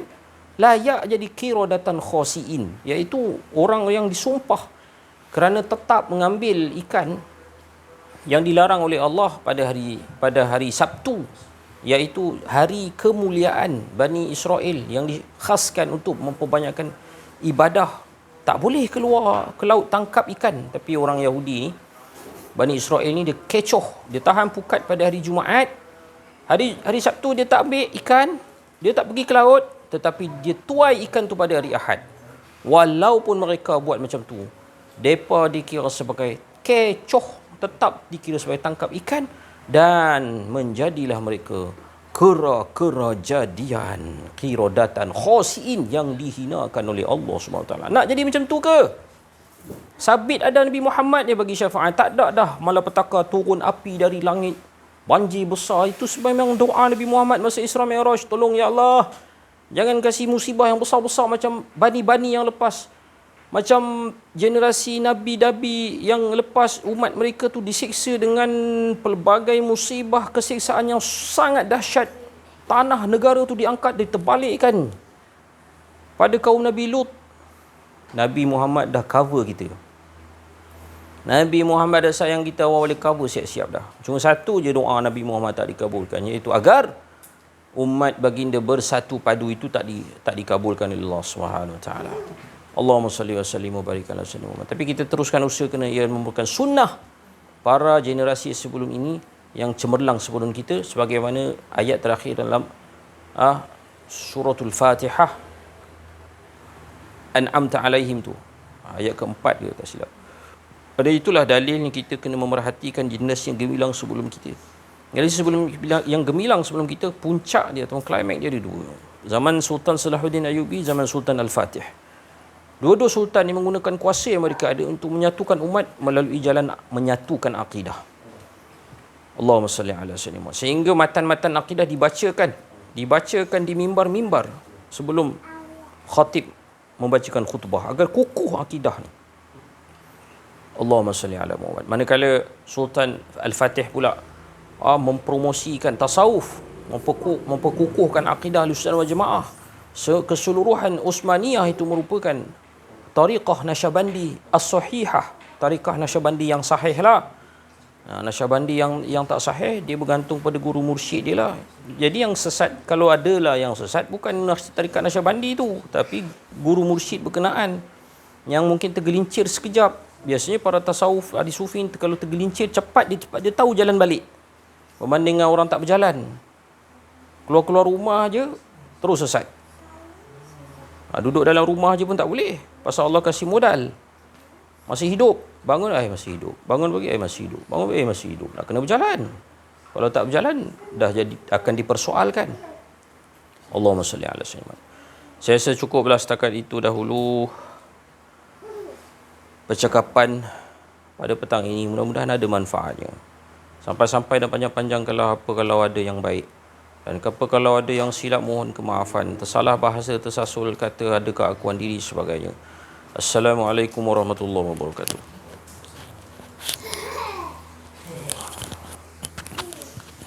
Bismillahirrahmanirrahim. Alhamdulillahirabbil alamin.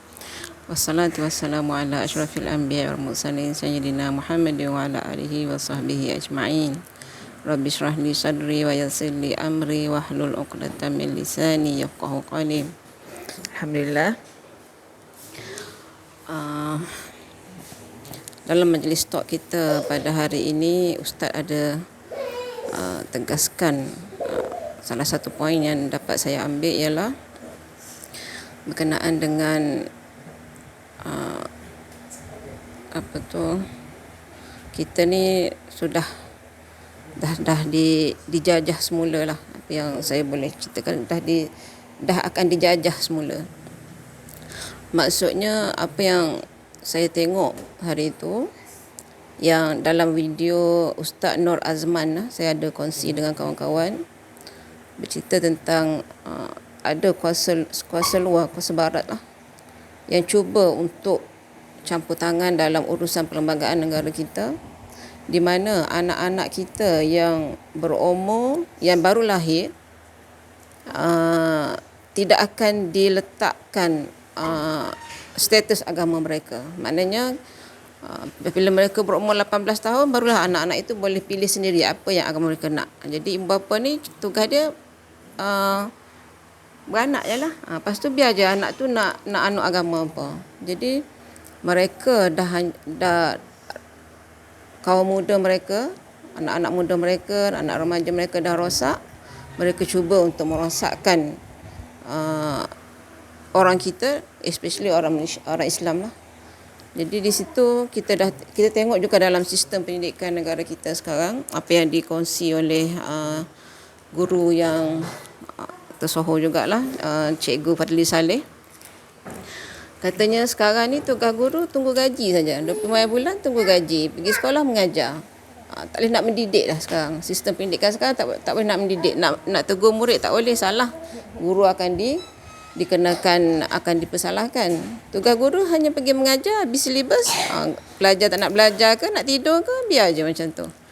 Jadi dah rosak sekarang kita punya sistem pendidikan, semakin rosak.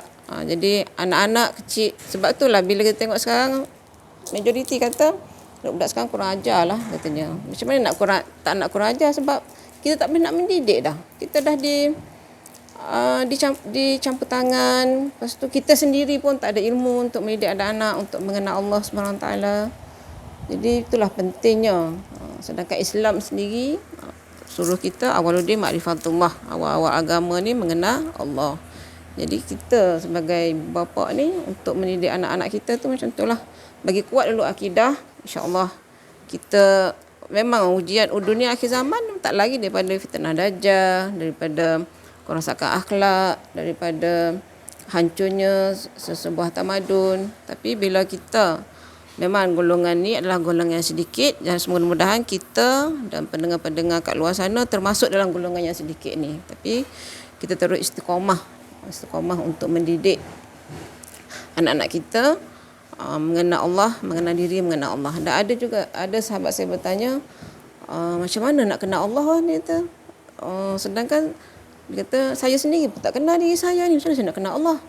Jadi bila dengar talk Ustaz Aziz ni, insya-Allah akan diberi faham. Salah satu cara dia nak mengenal Allah ni adalah menafikan diri dan isbatkan semuanya kepada Allah SWT. Jadi adalah kaedah-kaedah dia. Sebab tu dia kena sentiasa hadir kelas-kelas macam ni, sentiasa dengar. Jadi bila kita nafikan semua apa yang kita buat ni, kita isbatkan kepada Allah. Jadi tak adalah sifat sombong tu. Macam mana nak sifat sombong? Sebab kita tak ada daya upaya. Jadi sebab sedangkan sifat sombong tu adalah sifat iblis laknatullah. Jadi itu saja perkongsian saya. Kita sekarang ni memang dah diancam dari luar dan dalam. Dah orang kata, walaupun kita nampak duduk dalam keadaan tenang apa semua, tapi sebenarnya kat luar tu dah banyak macam ombak bergelora lah. Dah banyak serangan-serangan masuk, tambah-tambah untuk merosakkan akidah anak-anak kita. Kesian mereka. Jadi tanggungjawab ibu bapa lah untuk menjaga anak-anak sendiri, kuatkan lagi akidah mereka dengan semuanya kita kuatkan, bawa mereka untuk mengenal Allah SWT. Okey, itu saja daripada saya. Mohon maaf atas salah bicara. Wabillahi taufiq wal hidayah. Assalamualaikum warahmatullahi wabarakatuh. Apa yang diucapkan oleh teman-teman saudara kita tadi, semuanya tak lain daripada khatir Rabbani, daripada lintasan-lintasan yang suci, kudus, yang tak lain nak ajak kita sama-sama untuk mengesahkan Allah, untuk mencapai apa yang diucapkan oleh saudara kita, inna fatahna laka fatahan mubina.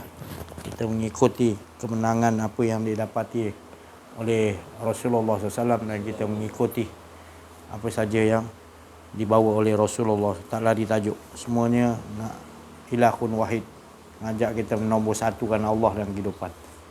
Angkat tangan, nak bernafas, nak melihat, nak sama-samalah kita. Sama-sama. Bukan sekadar cakap aja. Sama-sama kata wama ramaita is ramaita walakin.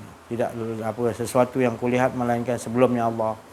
Betul-betul lah. Tapi kalau kita tak duduk dalam golongan ni, kita lemah lah. Takkan nak biarkan terus kita lemah. Jadi kita perlu duduk dengan golongan ni. Baik dia ulama, baik dia apa pewaris, apa Nabi sekalipun, dia mesti mengamaliakan ni. Sebab warisan Nabi SAW diamalkan oleh sahabat Nabi dulu. Abu Bakar, Umar, Osman, Ali dan lain-lain sahabat. Para wali Allah semua mengikuti jejak langkah Nabi Muhammad SAW, iaitu buang akuan diri. Mana boleh sampai kat kita pula nak jadi ulama warasatul anbiya, kita tak nak ikut jejak langkah ni. Kena betul-betul lah. Semua ulama dulu-dulu, wali Allah semua dulu-dulu, raja-raja dulu semua arifin billah. Sampai ke kita, raja kita tak araf apa. Tak? Kenal diri tak kenal Allah. Kalau tak kenal diri tak kenal Allah, macam mana nak jadi arifin billah? Kita nak biar raja, biar pemimpin. Tanya pemimpin kita, kenal diri kenal Allah tak? Tanyalah. Kita sendiri sebelum kita nak tanya, kita kena tanya diri kita sendiri. Kalau kita tak lulus, kita kena dulu. Akan disoal diri kita dulu. Kenapa kita tak bereskan ni dulu? Bila kita tak bereskan ni dulu, tu masalah jadi. Kita tanya, siapa si Hajiz ni tinggi sangatlah ni, macam-macam dia cakap. Belajar kenal diri dulu, jangan terus kenal Allah. Kenal Allah masalah nanti. Habis aku merompak nanti, Allah yang merompak lah, bukannya apa. Si Hajiz kata semua Allah. Berdiri, duduk, baring, apa semua. Bukan saya cakap, Allah cakap. Tapi kau harus kenal diri dulu. Kalau kau kenal Allah dulu, engkau nanti jadi macam orang Arab Badawi tu. Sayyidina Ali ajarkan. Wama ramaita is ramaita. Dia bisik kat orang Arab bukit. Arab Lurus Bendol tu. Dia tak kenal diri lagi. Apa pun kau buat, Sayyidina Ali kata, bukan kau, Allah. Dah sudah, Sayyidina Ali dia tampar Sayyidina Ali. Sayyidina Ali kata, kenapa? Allah kan kau kata, Allah bukan aku. Aku amaliakan lah. Itu sebab lah. Rasulullah pesan, jangan diajarkan kepada orang yang belum kenal diri. Jadi nak amalkan ni, ilmu yang sejati, ilmu yang betul-betul ni, asli ni daripada Allah, harus kenal diri. Kenal diri. Apa takluk dia kenal diri? Iaitu kita tahu kita ni tak ada. Jadi semua yang datang nanti akan datang anzala ala abdil kitabah walam yaj'al lahu iwaja. Tak ada bengkok pun. Semua mana dia Allah suruh benda pun tak elok. Semuanya elok nanti. Mana boleh Allah suruh merompak, Allah suruh bunuh orang. Melainkan perang. Melainkan jadi sesuatu yang Allah Ta'ala punya suruh untuk menyelamatkan yang lain. Itu boleh. Tapi kita tak terus boleh, aku bunuh orang nanti, Allah yang suruh bunuh. Itu salah tu. Kita tak belajar kenal diri dulu tu. Belajar kenal diri dulu. Baru kita faham nanti. Buangkan najis-najis akuan diri nafsu kita dulu. Baru datang yang suci. Yang suci tu buat semua betul lah. Tak ada bengkok Allah Ta'ala kata. Tu dia. Itu banyak yang sebelum belajar macam-macam dia cakap. Datang, dengar. Sami'na wa ata'na. Betul. Ini sampai bila kita nak biarkan diri kita jadi sumum bukmon hom yom far, jadi botol. Jadi bodoh macam patolol. Bodoh tak boleh dihajar. Sampai bila nak jadi macam tu? Kita dah kena banyak macam-macam suntikan kesyirikan. Kita dah hidup kita penuh dengan kesyirikan. Lepas tu kita duduk dalam sistem akuarium Yahudi. Kita biarkan diri kita, ya Allah. Kita biarkan, kita tak buta lagi, tak nampak lagi ke? Jangan sampai nanti Allah tambahkan lagi kebutaan tu tadi. Tu tadi. Sampai kamu tak boleh lihat beza antara baik dan buruk. Jangan salahkan Allah. Sebab kamu, perbuatan kamu sendiri akan disoal nanti. Itulah belajar kenal diri, kenal Allah dulu. Kenal diri, kenal Allah SWT. Jangan terus kenal Allah, tak faham nanti. Itu tadi. InsyaAllah saya rasa cukuplah sampai sini dulu. Saya rasa waktu azan asar pun dah masuk tadi kan. InsyaAllah. Terima kasih atas perhatian semua. Mohon maaf atas kekurangan kesilapan dalam menyampaikan ada rasa keakuan-keakuan diri. Lagi satu, kami nak bagi tahu ni, kami tak perlu sokongan siapa-siapa. Kami di sini, kami tak perlu sokong siapa-siapa pun nak sokong saya. Kami dah terbiasa hanya bergantung betul-betul kepada Allah. Itu yang diucapkan oleh Rasulullah SAW, para sahabat, para wali Allah. Tetapi siapa yang menyokong, dia yang untung. Tapi kami tak ada mata menghalang. Tapi kami jangan ingat kami nak harapkan sokong. Tak perlu. Kami cukup Allah SWT dan orang bersama kami yang betul-betul nakkan kepada Allah. Tapi kalau nak sokong ni ada sesuatu nak kepentingan lain, boleh jalan dulu. Pergi tempat lain dulu. Ya, kami tak perlu sokongan siapa-siapa pun. Sebab kami dah cukup dengan Allah dan siapa yang datang, yang faham, yang datang bersama kami nak menolong agama Allah, mari sama-sama. Kami bagi tahu awal-awal lagi. Kami tak perlulah nak puji-puji, kami tak payah dah. Kami tak harap tu semua. Kami tak perlu bantuan-bantuan lain dah. Kami hanya daripada Allah semua. Tapi siapa yang bagi bantuan kepada Allah dan Rasul, alhamdulillah dia akan dapat. Itu yang kami pesan. Kami, pegangan kami adalah Allah dan Rasul. Dan siapa-siapa yang datang menolong kami itu daripada Allah dan Rasul. Jangan kami tak pernah buat minta sedekah punya. Macam-macam tempat lain tu minta sedekah ni, minta tak tambah ni. Kami siapa yang betul-betul nak infak kerana Allah, terus. Fikiran tu ikhlas, terus. Kalau tak, jangan pergi cari tempat lain. Kamu nak sesuatu balasan yang selain daripada Allah, teruskan ke lain. Sebab kamu sendiri akan dipisahkan oleh Allah kalau kamu tak betul duduk dengan kami. Minta maaf, bukan kami yang halau. Automatik nanti Allah akan susun jauhkan kamu. Jangan salahkan kami. Kalian tak boleh bersama dengan kami kalau kalian tak betul-betul dengan Allah. Itu yang kami bagi tahu. Kami cukup bahagia dah. Berapa orang yang ada ni kami bahagia. Jangan rosakkan. Kami tak mahu benih-benih yang rosak datang kumpulan kami. Kami jaga. Kami tak perlu sokongan mana-mana parti pun, kami tak bedah pun. Malahan kami jauhkan. Jangan ingat kami nak apa ya. Kami tetap dengan Allah SWT dan Rasul dan orang bersama kami cukup dah menolong kami. Kami tak perlu. Kalau ada perasaan gitu tak apa, kami boleh automatik nanti akan dijauhkan. Minta maaf, bukan kami yang jauhkan, automatik Allah akan jauhkan, minta maaf. Jangan salahkan kami. Itu kami nasihatkan. Kalau nak betul-betul dengan Allah dan Rasul, betul-betul sama-sama kerana Allah Subhanahu Wa Taala. Bukan kerana ada sesuatu kepentingan lain, ya, tidak ada. Kami tak mengharapkan itu semua. Kami cukup dengan Allah Subhanahu Wa Taala, insya-Allah. Terima kasih banyak perhatian. Mohon maaf kekurangan kesilapan dalam menyampaikan ada akuan diri. Wa'afu minkum wabillahi taufiq wal hidayah. Assalamualaikum warahmatullahi wabarakatuh. Takbir. Sallu ala nabi. Bismillahirrahmanirrahim. Wal 'asri wal insana illal ladzina salihat tawasaw bil haqqi wa tawasaw. Subhanallah.